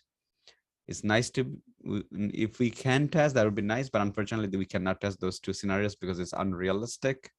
No user will do this. So we're moving forward. That is 100% okay from the whole team. Everybody is human in your team. The important part here is that if you ever work in a team, this is probably the best possible career that you can have. Working in a team, you'll feel like a superstar every time because of your role as a QA tester. And you'll always see like developers, they always lay low, they're quiet, they just do their job. And somehow you did the testing and everybody's looking and like, oh, wow, Rima did this and Rima did that. It's just, you're not taking credit. You're just basically saying, okay, the whole team, kudos to the whole team, but also you were the last person who actually said, okay, everything is good. I tested it, everything looks good. Okay. So yes, you will feel like you are the center of attention in the meetings. You'll feel like you're centers of attention when you find bugs. And that's why this class that you will do for the next four months, I want you to open up. I want you to start to talk. I want you to start to tell us about how you feel and kind of get used to this kind of conversation, because 90% of the job will be remote. So chances of you guys getting a remote job is high, and you'll be working with your team remotely through a Zoom call. So try to open up, try to make sure that you are able to communicate, because this is something that you will do even after getting a job. All right. What to look for when interviewing someone for this position as a software tester. And this is actually, very early to talk about, but this is going to give you guys a little bit of idea what kind of personality they actually look for when you go out there and try to get a job. Are you an explorer? Meaning, if you somehow not comfortable going off of your road because things are done a specific way before and now you don't like the way it's being done, it's going to create an issue at the workplace, because there is something called continuous improvement. And so the team will decide what needs to be changed as process, what kind of documentation they need, anything at all to do your job. The whole team will make a collective decision to say, okay, maybe we can do this differently. And you should be able to explore and be able to then, kind of adopt to this kind of changes. Then you have troubleshooting. Like, simply, if you come back to me and say, hey, this doesn't work, it really doesn't help the developer. After all, you are still a technical person. Okay, you're not going to be everyday Joe who uses their computer for Facebook and paying bills. You're going to be somebody who is better than everyday Joe, who will be able to find issues and kind of narrow down to what issue that is. Even if you find a bug, you have to narrow down to say, I have basically followed these steps to go to this bug, and this is something that I've seen. So you have to be able to narrow down and give them precisely what happened and where, and the steps, the expected result, what were you expecting, and what did you get? What was the version of software that you were using? What was the browser that you were using? You know, and these are few items that you have to provide. So troubleshooting will be one thing that you want to get good at, as and we'll also give you guys training on that, how to be more precise on finding after finding the bugs and narrow down. You know, simply saying homepage doesn't work means nothing. You want to say in the homepage, in the corner of this and that, and you want to be more specific to the issue. Are there relentless, you know, are they relentless basically? So and that is something, right? Because you're going to be testing and testing and testing and testing, and you know, you don't want to quickly jump the gun, right? So that's really you need to make sure that you are that kind of person, that you will always try to finish your task. You're relentless. You're not going to be, you know, going off the, you know, you're not gonna burn up yourself, like, okay, I'm done 5 p.m. and it's good, you know, and then tomorrow comes, I have to test this again. You know, you should be more curious and be able to fix, or sorry, be able to find issues and say how this software is working. Is it working well? And you should be more and more interested into the software itself.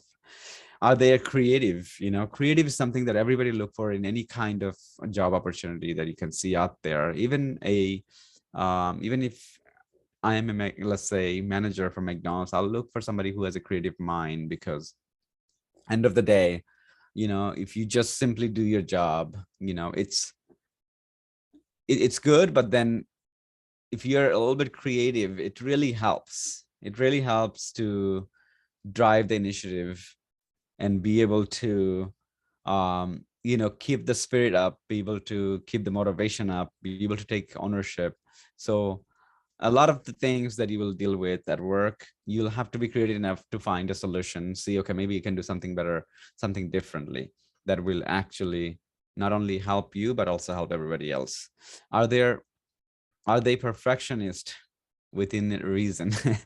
And that's the keyword, because the perfectionist is good, but like if somebody has an OCD situation, then they're going to be suffering, right? Because they're the one who's going to suffer, like, oh, this is not working, and they will get really, you know, heated, and they will probably, you know, behave differently to the developers who's creating those features. Just signify the thing is that the developer may be spent day and night to develop that specific feature, and you're tearing it down in front of his eyes, like, okay, this is not working, that not working. And you're kind of like, you know, so you got to do it in a way that it doesn't hurt his feeling, because after all, that's his baby that you're talking about, whatever features that he worked in. And some developers do take it like that, you know, it's think about it, it's like almost like a game to them. It's like kind of, even for me, like when I was developing features and functionality, I would think that, okay, I'm going to spend the next 2 days trying to get it done, and then I'm going to spend more time just relaxing because I want to get it done, try to see how it works, and then spend more time with the end product rather than doing little by little at a day. So it gets addictive at some point when it comes about coding. Do they exercise good judgment? You know, you should be able to adapt to the change. You should be able to judge, because you cannot go to your manager for every single item that you find, every single bug. Oh, is this a bug? Is that a bug? No, you should be able to make a decision based on what happened prior. You know, you shouldn't really ask the same question twice, to be honest. And in this kind of, because everybody's super smart. When you work in this kind of environment, you'll quickly realize everybody's like super smart. You'll be working with people that has MIT degree, somebody who actually went to MIT, somebody who went to Columbia, and your CTO will be one of those Ivy League, you know, university graduate. So when you talk to them, you'll always learn something new from them. But the thing is that, you know, you want to make sure that you are not asking the same question again. Make a good judgment based on what happened previously, but also try taking notes, so that way you don't have to ask again and again and again. Try take videos, so you don't have to just go ahead and ask him, like, can you show me one more time? It's kind of annoying, but also it shows that you're not professional. If you think you're going to forget, why don't you write it down? If you think you're going to forget, why don't you just take a video, take your cell phone out, do a video? Whatever helps you to do your job, I would say do it. Are they tactful and diplomatic meaning when they are expressing their feelings.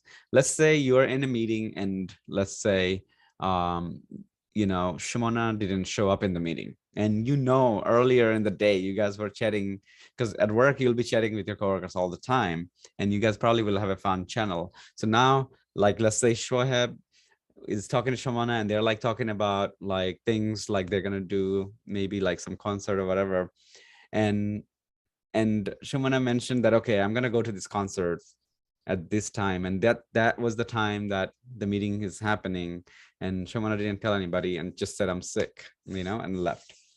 And now Shoaib goes and say, oh, it must be that concert, and tell everybody. That's not nice. When it says tactful and diplomatic, you want to make sure that you don't really try to expose people like that. It's not about the exposure, it's also the privacy. If somebody trusts you and they talk to you about something, don't ever bring that up to the whole team. But most importantly, in this kind of team, what the HR and other your managers, they look for people that are toxic, meaning they always talk uncomfortable situation about somebody else to other coworkers. They always look for this type of people to fire them. You go to your manager and say, hey, Shimona has been taking time off to go to this concert. If the manager is really, really decent, you'll say, wait a minute, it's her time off. Let's not talk about it. But then the manager already knows your personality. You just told him how you are. Okay. If somebody's late to the meeting, you want to tell them, oh, maybe they're busy. I don't know if their internet is, working at this moment, but give them some time. Always be moderate. Don't, because by getting fired, it achieves nothing, right? By getting somebody fired, you don't get extra few dollars. In fact, you will get more work because you just got that person fired, and now you have to do their job too, right? So it's good to just be more diplomatic, not going out there and fall into the office, what's that called? Politics there, right? You don't want to get into this type of things. Always talk highly of people.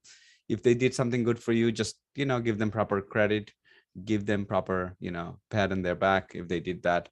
And that'll be appreciated, because the other way, in terms of talking to, people or trying to get people fired, really, really helps nobody and no one, because you're not getting extra dollars, you're getting extra work.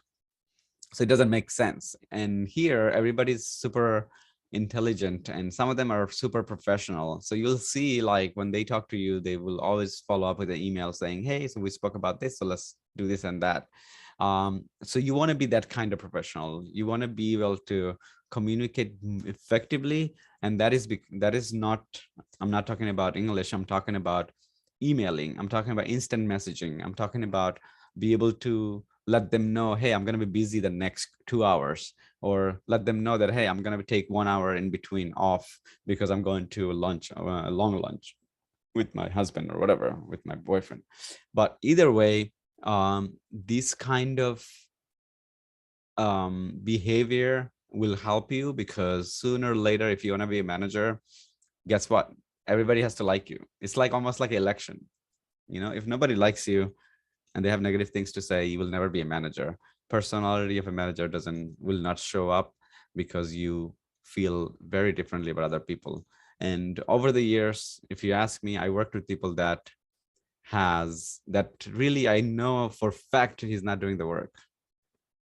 And for fact, I know that these specific tasks that I assigned to this person should take 45 to an hour. 3 days later, they come back and say, I have an issue. And I don't tell them like, okay, how come you telling me after 3 days? Why don't you tell me like 45 minutes later? I don't put people on the spot like that. If they came back 45 minutes later, okay, that's fine. That's total. Sorry, if it came back 3 days later, that's totally fine to me. At least they came back with an issue. So just think like that. There will be slackers. There will be people that will be highly attentive to work. The ones that are highly attentive, they will start to take a lead unofficially, and then they will be recognized, and they will probably become a lead at some point, increasing salary and also be able to keep the job and not get replaced. All right. So now basically, these are a few things. We're gonna take one more break because I want to give you guys enough break. I think today we have the time until 2, right? So we'll take one more break. But what do you know now? What is a bug? So I'm gonna start asking you guys some questions because let's see if we can answer these questions, right? One by one. I'm gonna start choosing people. So that way you kind of get forced to open up a little bit. Okay, so Shimona, what is a bug? What do you think is a bug should be?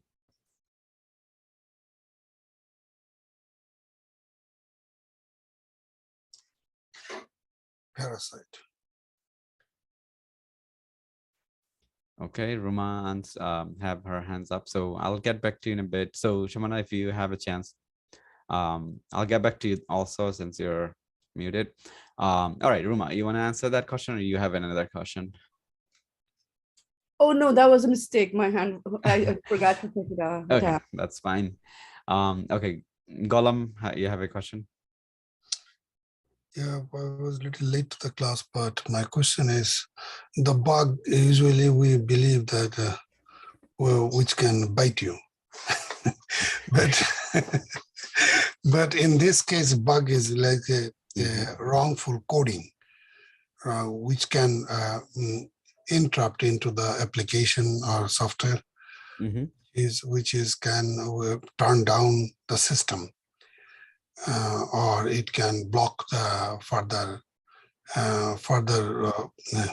explanation of your software. Right. And it is anything unexpected. It could be anything that is not mentioned. Even if it looks good, it works good, everything is fine, but it's not mentioned in your requirement that is given. A checklist that you created doesn't have that. That is still a bug. So give you guys an example here, right? So let's say you are the home inspector. You go to the house and the owner mentioned all of the items that you're supposed to check. As soon as you go to the, let's say, bedroom and you see a jacuzzi, it's very nice, refreshing, and bedroom has that, you know, and it's nice, it's expensive and everything. What do you think? Is that a bug, or do you think this is something that, okay, no, this is nice enough, the owner is going to appreciate it and it's good, you know? What do you think? It's a bug. Yeah, it's still a bug. But now once you report the bug, the owner can choose to fix, owner can choose to keep. It's really up to them. It's a We bug. have to do our job, right? We have to say this jacuzzi should not be in the bedroom. It really, you know, it's nice, but unfortunately it's a bug, right? So that is just a small example to say what bug should be. So everything is a bug unless it's proven, meaning you went through your checklist and everything was working fine. Rima, you have any question? I just want to say that every addition that's not in the plan of the business analyst or product owner, whether it's good or bad, if it's not pre-approved by them, you cannot take a risk as a developer to add something on. And what if they don't approve it? Then everyone has to go back to the same process of doing the same thing just to remove it. Yep, totally makes sense. It's great. At least few of you guys that are speaking at least tells me that you guys did grasp this material, and it seems like you guys are really understanding, which is good to hear. The next question is that the relationship between specification and the bug. Why, you know, again, and this is, we just talked about, right? Specification means the requirement or the user stories. And this is something that we cross-check. We basically created our checklist based on the specification to see, okay, if the bug is, if it's in fact a bug or not. The cost of the bug relative to when it is found. So we also learned about, you know, is it good to find bug early versus later? Later is going to cost more to a team, which you may not see it right away, but then it is costing the company that money. So anything to save money, the company will try to do. So you will be hired in the very beginning stage of a software if they are building a new software. If it's a maintenance, then you will just join and you'll continue to work on the maintenance requirements. The unattainable goal of a perfect software. So we know 100% perfection is not possible. 100% testing is not possible. And there will be some things that you'll have to say, this is something maybe and maybe 1% of our customer will do, but we're okay with it. We'll just leave it as is, because not everything that you will find the developer will fix or be able to fix. Maybe the technology is not there. Maybe there is a technical difficulty when it comes about fixing that issue. They will leave it. There will be some bugs. You will see that financial companies, they're okay with it. They know they're losing money, but they're gonna be like, okay, that's fine. Maybe a small percentage of people end up being slightly richer by this small loophole, but we're okay with it. Fixing that loophole will be more costly than paying up. Okay, sometimes you'll see that the companies, they take lows, they get a lawsuit and they end up paying up. And that's okay. They already know they're gonna have to spend some money. It's okay to lose that money because they missed something on the on the product or whatever. The customer wasn't happy, and it's okay to do that. They already know there will be some issues that they cannot fix. So we talked about that also. The goal of a software tester, I think, at least in my view, is very important that you guys know, because moving forward, when we do our feature classes, the next class, you guys will go deeper and deeper. Every day, this class is going to get harder and harder. We started at the very bottom of this is your first step, right? So every class, you're going to see slightly increase of, complexity. And when you see that, you want to make sure that you're getting things done day to day. You don't want to pile it up, because when you reach your 5th class, you're going to say, okay, I'm lost. It is easy to get lost, because again, if this was easy, then everybody would do it. Okay, so let's go into that. Valuable attributes of a software tester. And you want to know who you are, and you want to know what kind of attributes that you should have. Somebody with a clear mindset, somebody who knows exactly how to find issues, somebody has an eye for a tester, and being a critical thinker is really, really helpful. Being patient is really, really helpful. And start practicing that. Anytime you see something on the web page, just read and understand before moving forward. You're doing an application and it's saying like some fine prints, and you say, okay, nah, whatever. Continue, accept, right?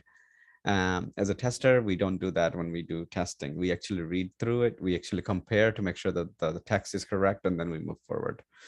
All right. And then when you become efficient, you will know what to skip and what not to skip. Obviously, everything testing at the same time it shouldn't be that way.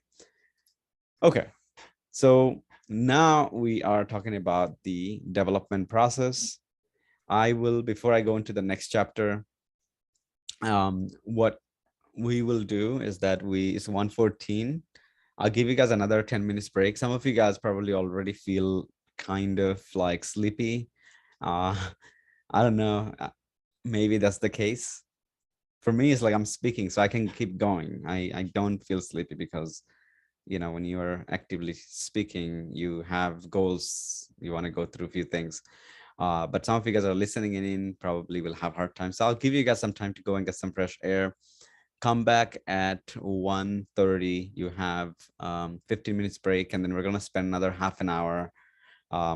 Hopefully by that time, we'll be reaching to slide number 35.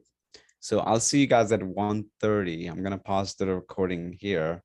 And when you come back, bring any questions if you may have any questions. We'll talk about those first before going into the next chapter. Part of the slide. So software development process, and there are two things that you really, really want to pay attention to in order to become a software tester or software tester at heart, somebody who knows, what they're doing in terms of job. Software development process is something that you want to make sure that there is no doubt, make sure that you really understand what it is and what are the stages and how some of the methodology of software development process is.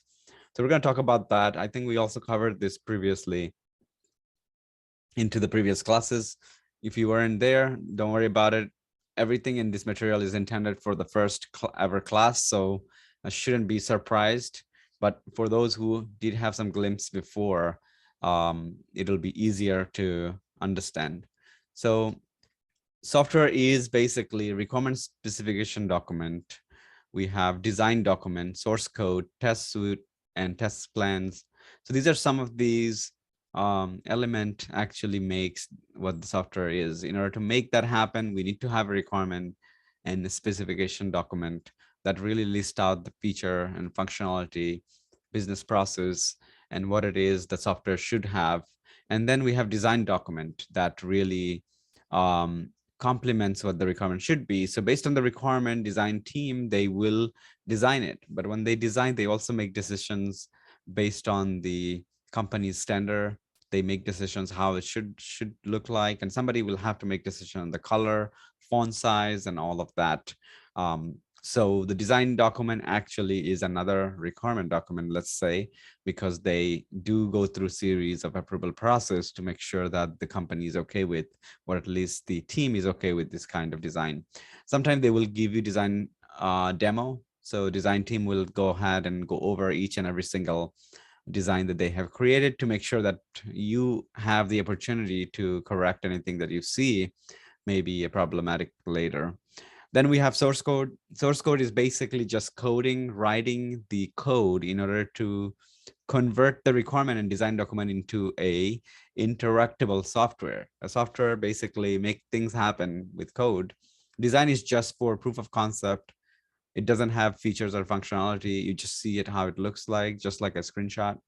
And then you have requirement is just a document, but the source code is something that allows customer to use the application and be able to do their everyday business, depending on what kind of software that is.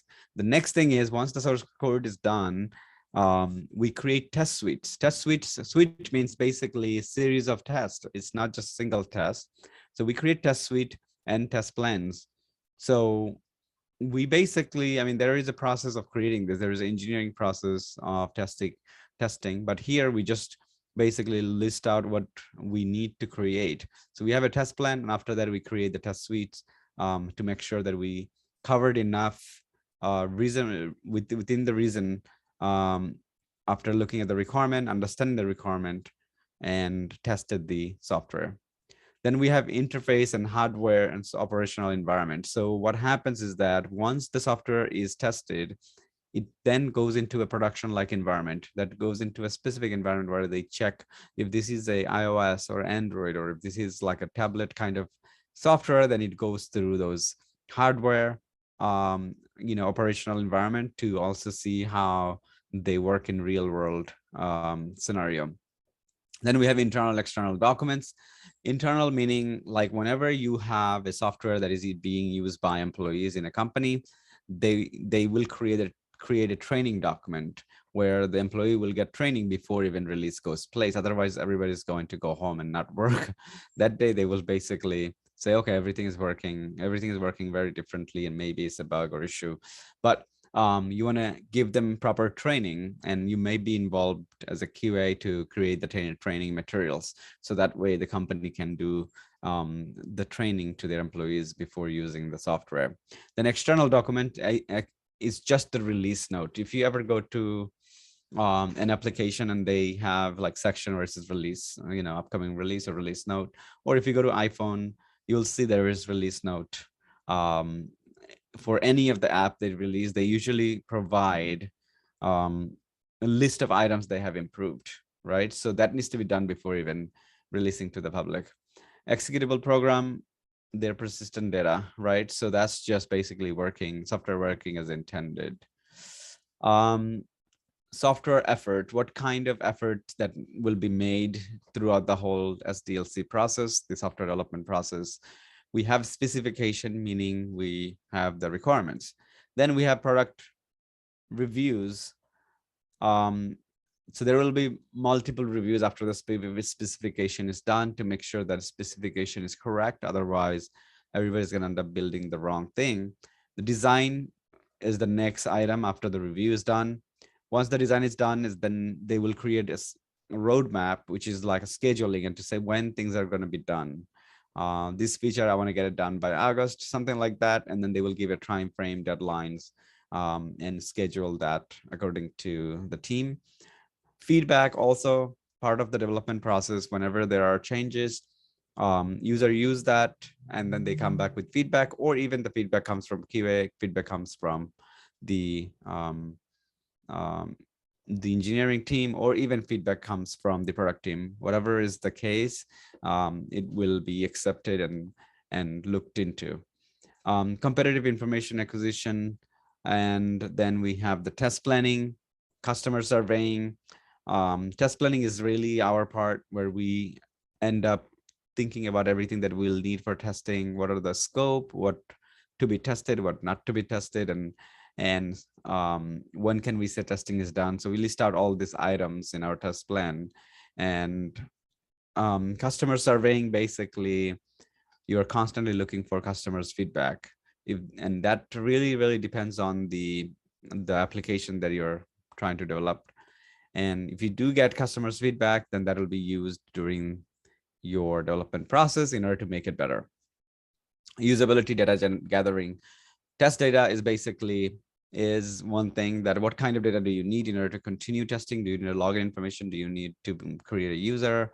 And how much control you have over that kind of data, so you can we can make it you can change as need if you need to do testing a specific scenario. Look and feel specifications. So look and feel is like theme that is coming from design team, so they are the one who's responsible for that. Software architect and programming. So software architecture is basically a software architect will be the person who's making the decisions on what approach they will take. So just like a QA architect will make decisions on what kind of process will be placed in QA team, what are the tools to be used as a QA team, and so on. Software architect will do the same for their part. And lastly, programming, writing code to make things happen. So now discussion is, what is software engineering? What does testing, where does testing occur in the software development process? So let's kind of get some of the thought before we move to the next slides. And I'll try to get these slides through because we have reading assignments. So I'll try to get everything through by 2 p.m. So we're out of here. And then next class, we will talk about these items. And I'll give you guys the homework. I'll give you guys in writing what I'm expecting from these slides from you guys. So I'll probably just give you guys questions for you to write the answers. Okay. So any thoughts on this? You guys want to discuss more?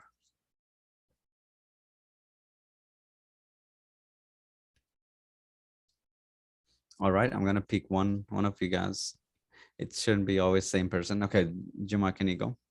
You can. Yeah, so the software engineering is basically we do the testing to match the expected requirements and make sure it's a bug-free. Yeah, software engineering is like the overall. You have mentioned only the testing portion, but then overall, like talking about specification, design, you know, Okay. and Coding. development, coding, Yeah. testing, all of it. Okay. Okay, and then where does the testing takes place in the whole process? It's from the initial points. Yeah, you can start working from the initial point, but actual execution of tasks will happen when the code is delivered. Yeah. But you can still do it from the very beginning because early feedback. Cool. Okay. All right. So moving on to the next slides, and all right. So customers requirement. When I say customers requirement, think like end user. The software development team must determine what the customer wants. How can you do this? Guess, you know, it was the one option you have. Collect detailed information from survey, get feedback from previous version of the software, read reviews and magazines, you know, get information about the competitions or other ways. So there are, you know, these are questions, but again, the possibility, the guessing is probably the only one I would stay away from. But sometime even with the educated guess, a company can developed a software that will help them generating more revenue.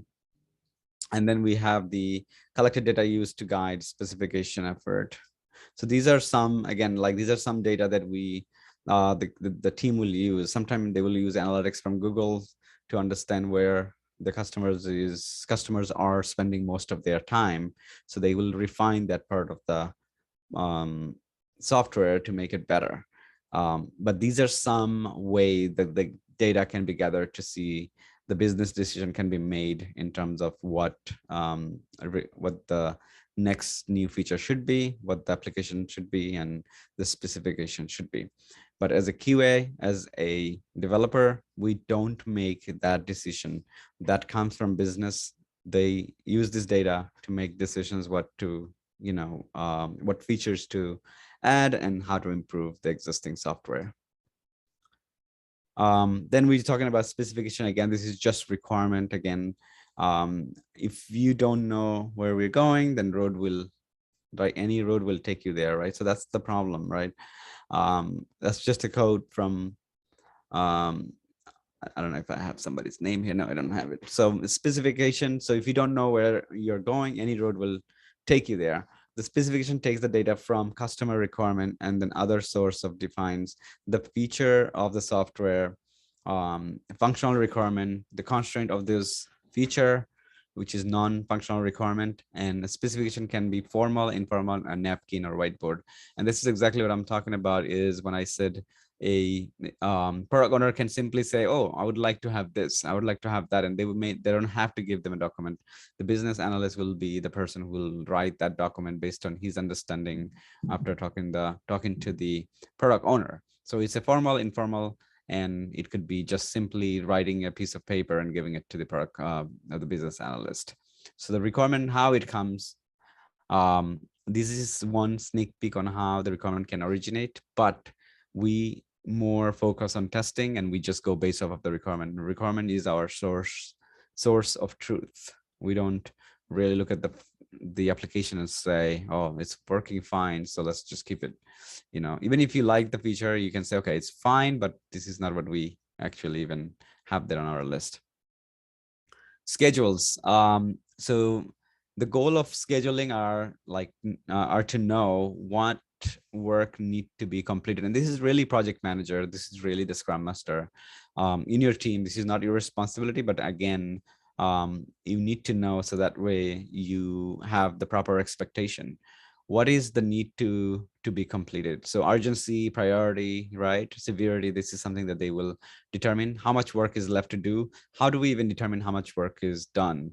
And so if you look at the overall work backlog, and then if you look at how much work was done the last 2 months or 3 months, whatever it is, then you can kind of guesstimate how much work is left. When will the work be finished? And then when, who will finish each task? Other measurement will be done also. A Gantt chart is basically just a roadmap, let's say, and a roadmap is to pretty much create a bar and providing scheduled time when each and every single feature will be done. So the next one, we can see how the roadmap looks like. A project roadmap looks like this, where they said this is a feature they want, and then the time will be in the top, like from, let's say, March 30th to September 1st, this feature should be done, and so and so. And if it's done timely manner, it'll be a different color. So there are tools for that. And they are pretty much measuring if pretty much things are done correctly. And they will also have to do some sort of preparation. If there is an extremely useful feature is coming, they want to let their customers know, we have this specific feature will be released in next month, so this and that, right? So that's really, really helpful for sales team if that can be kind of estimated. And this is kind of like the roadmap that they use in work environment. Now let's talk a little bit more about the design. Again, design team has a lot of freedom in terms of designing, and they're pretty much going to get multiple approvals before even designing this. Sometimes they will change the face of the theme the whole company has, meaning they'll come back with like a theme that will change for entire company. So they do have a lot of leverage to make this kind of decisions, but then they do it collectively, not just single person coming in and making those decisions. They will have to convince the team, they will have to convince the higher ups to make sure the design makes sense. Before coding begins, non-trivial software project, a sets of design documents are created to serve a blueprint, software architecture, data flow diagram, then state transition program flowchart, and commented code. So this is how the UX design looks like right here. This is how the database, like where the data coming from and how this will pretty much, so the picture in the corner that you're looking in, it's like a representation of that data flowchart. And then the pink picture pretty much gives you an idea of how the design looks like for UI and UX. And these are some decisions. So UX design, as you can see in the bottom, they decide navigation bar, what they should be, structures, design, all of that is done through UX designers. And they keep all of this in mind before making the design decisions. We only have 5 more slides, so I know it has been pretty, long class, lengthy class, so bear with me. All right, source code is the next. And again, we're just going through each one at a time. Source code is basically the ultimate specification. This is where we come in and say, okay, let's do the actual testing. Let's see the actual end product, if this is meeting the criteria or not. And many programming languages or tools to choose from, but the software architect, he will let the team know which language to use and which tool to use in order to develop that kind of software, the coding part. And now we have test. So this is where we feel we should be more comfortable in, right? Test documents.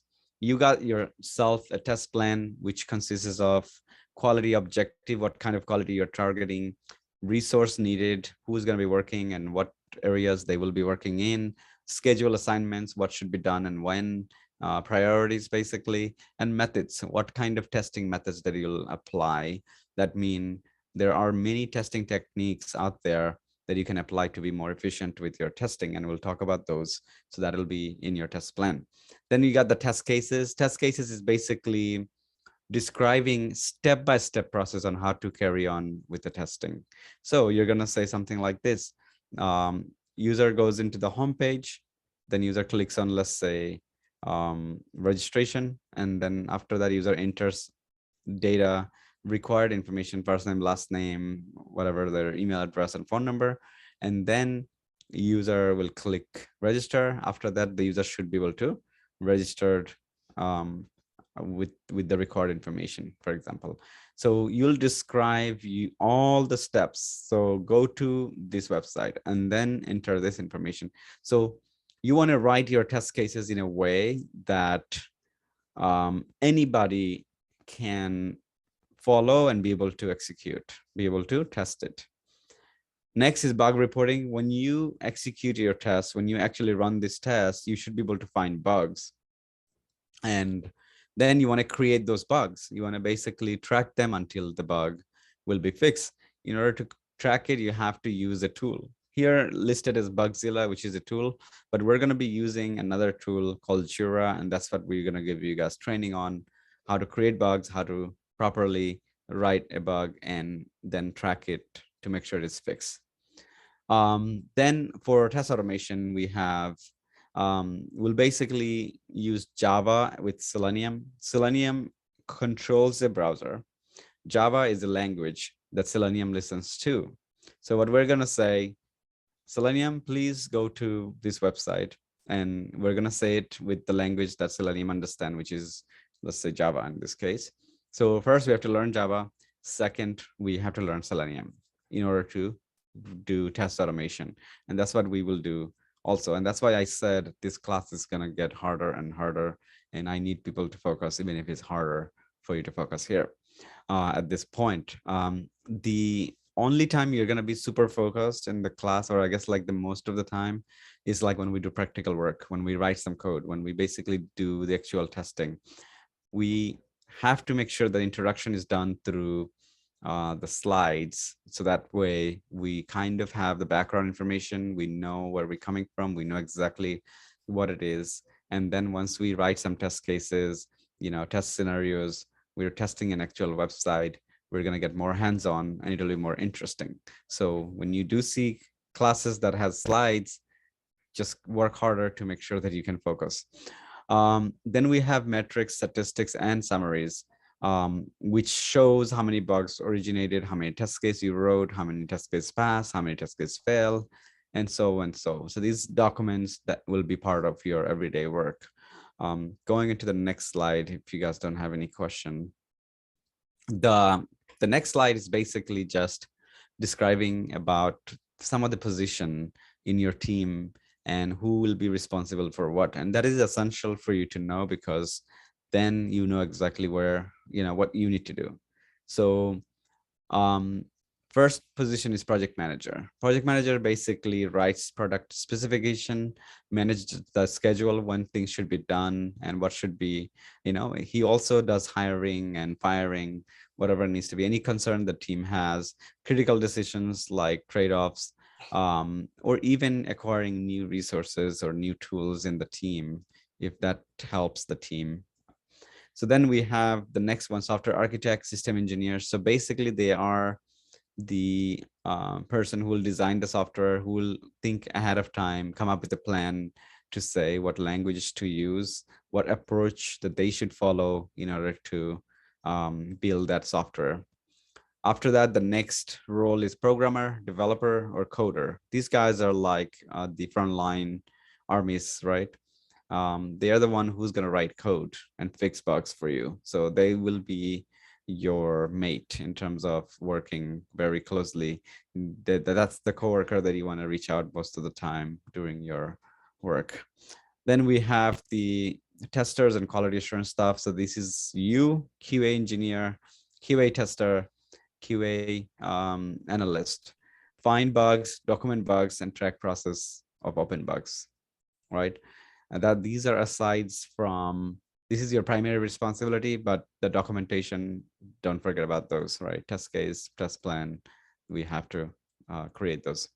Technical writing, write manual on and line documents. So if the company is big enough, like Facebook or something, what they have a technical writers who will look at it, understand it, look at the change, and then he will start to write manual, he will start to write training documentation. But if the company is small enough, they will ask you to do this kind of work. Configuration managers and builders, they're just responsible for taking the code from developers and putting it into a server so it works, right? And then people can use, right? That's it. CMT, configuration management team, they will make sure that all the connectivity should the software have, it has, and also if it is properly done and installed into a server. We got two more and almost done. These are just pictures. So I think we're almost time, 6 minutes. I think we're very much on time, which is great. Software development lifecycle. We got two different type, and we're going to talk about both. I think we did talk about Agile last time. If you were there, if not, then we can share the video. Just go ahead and let us know. We got two methodology, waterfall, Agile. We're going to focus on, as you can see, waterfall is simply one done, then going into next, one after another. There is no way to go back. But then in Agile, what we're doing all of these within a specific window. It could be 30 days, it could be 24 days, or it could be 2 weeks. We're dividing the work into smaller pieces, and we're getting the smaller pieces done within a smaller time frame, and then releasing that smaller piece. Compared to waterfall, you'd get the whole product done, tested, verified, and then goes into the deployment. All right. Today, after these slides, after this session, what you now know. First, what is a software? Second, what software engineering is. Third is, what is the composition of software development organizations? You know who are they, you know how it takes place in terms of doing everybody's responsibility within the software development team. What are the major phases of software development process or project? How major phases are organized pretty much, like the coding, the design, the testing. All right. With that said, we're going to leave some time for questions, and we're going to end the day. So any questions you guys have?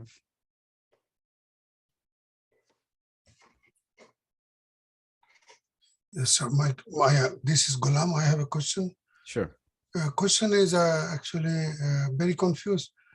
This is the class, this is the new semester, the new session begun. Yes. I mean, I didn't do the registration yet.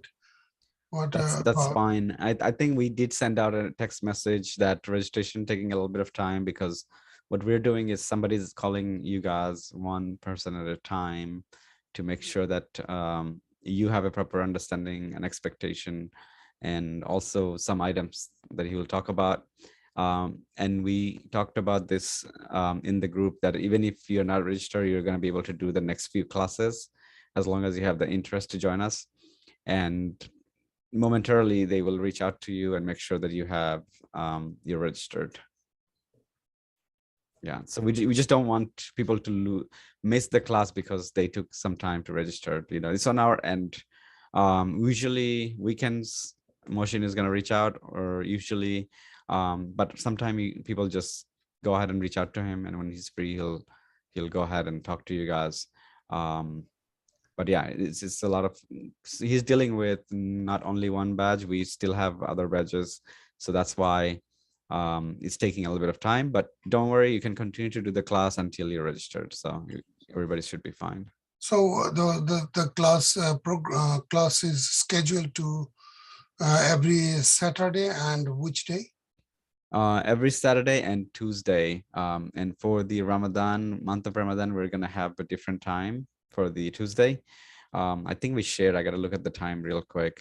Shanto shared with the group, but we'll give you guys one more notice on to the time for both classes.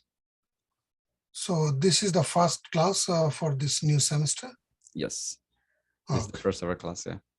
If you want the last two classes that we did, just let us know. We have the recording. If you go up, you're gonna see that we shared the recording and previously.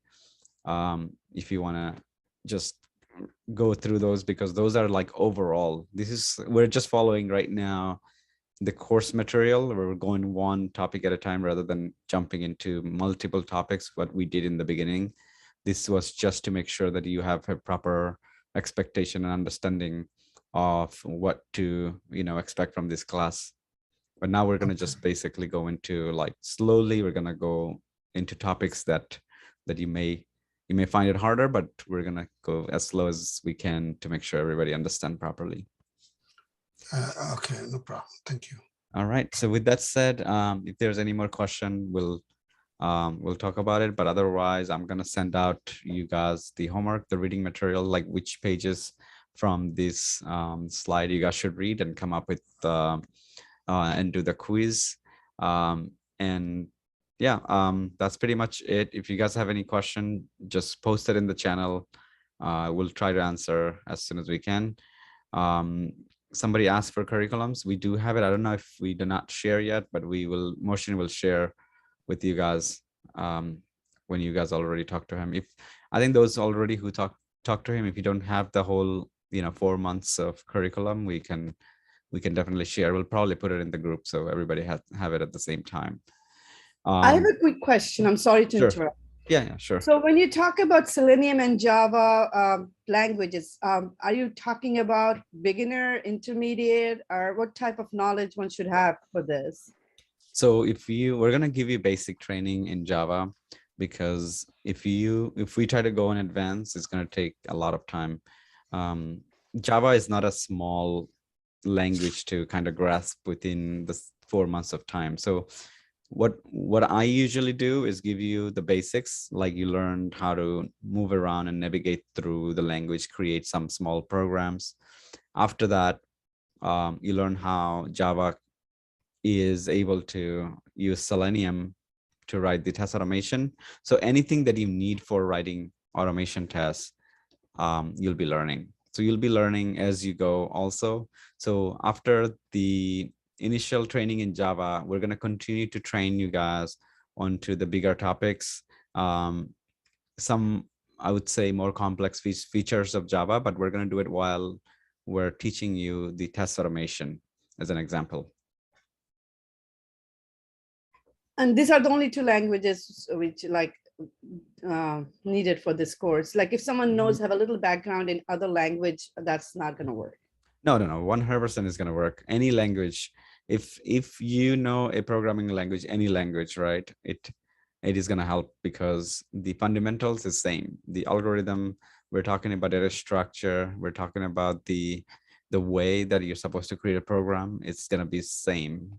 The fundamentals are going to be same no matter what language that you have ever used. But you're going to enjoy learning if you do have some background in programming. Okay, thank you. You're welcome. All right, so let's not take more of your time, guys. I'll give you guys the Saturday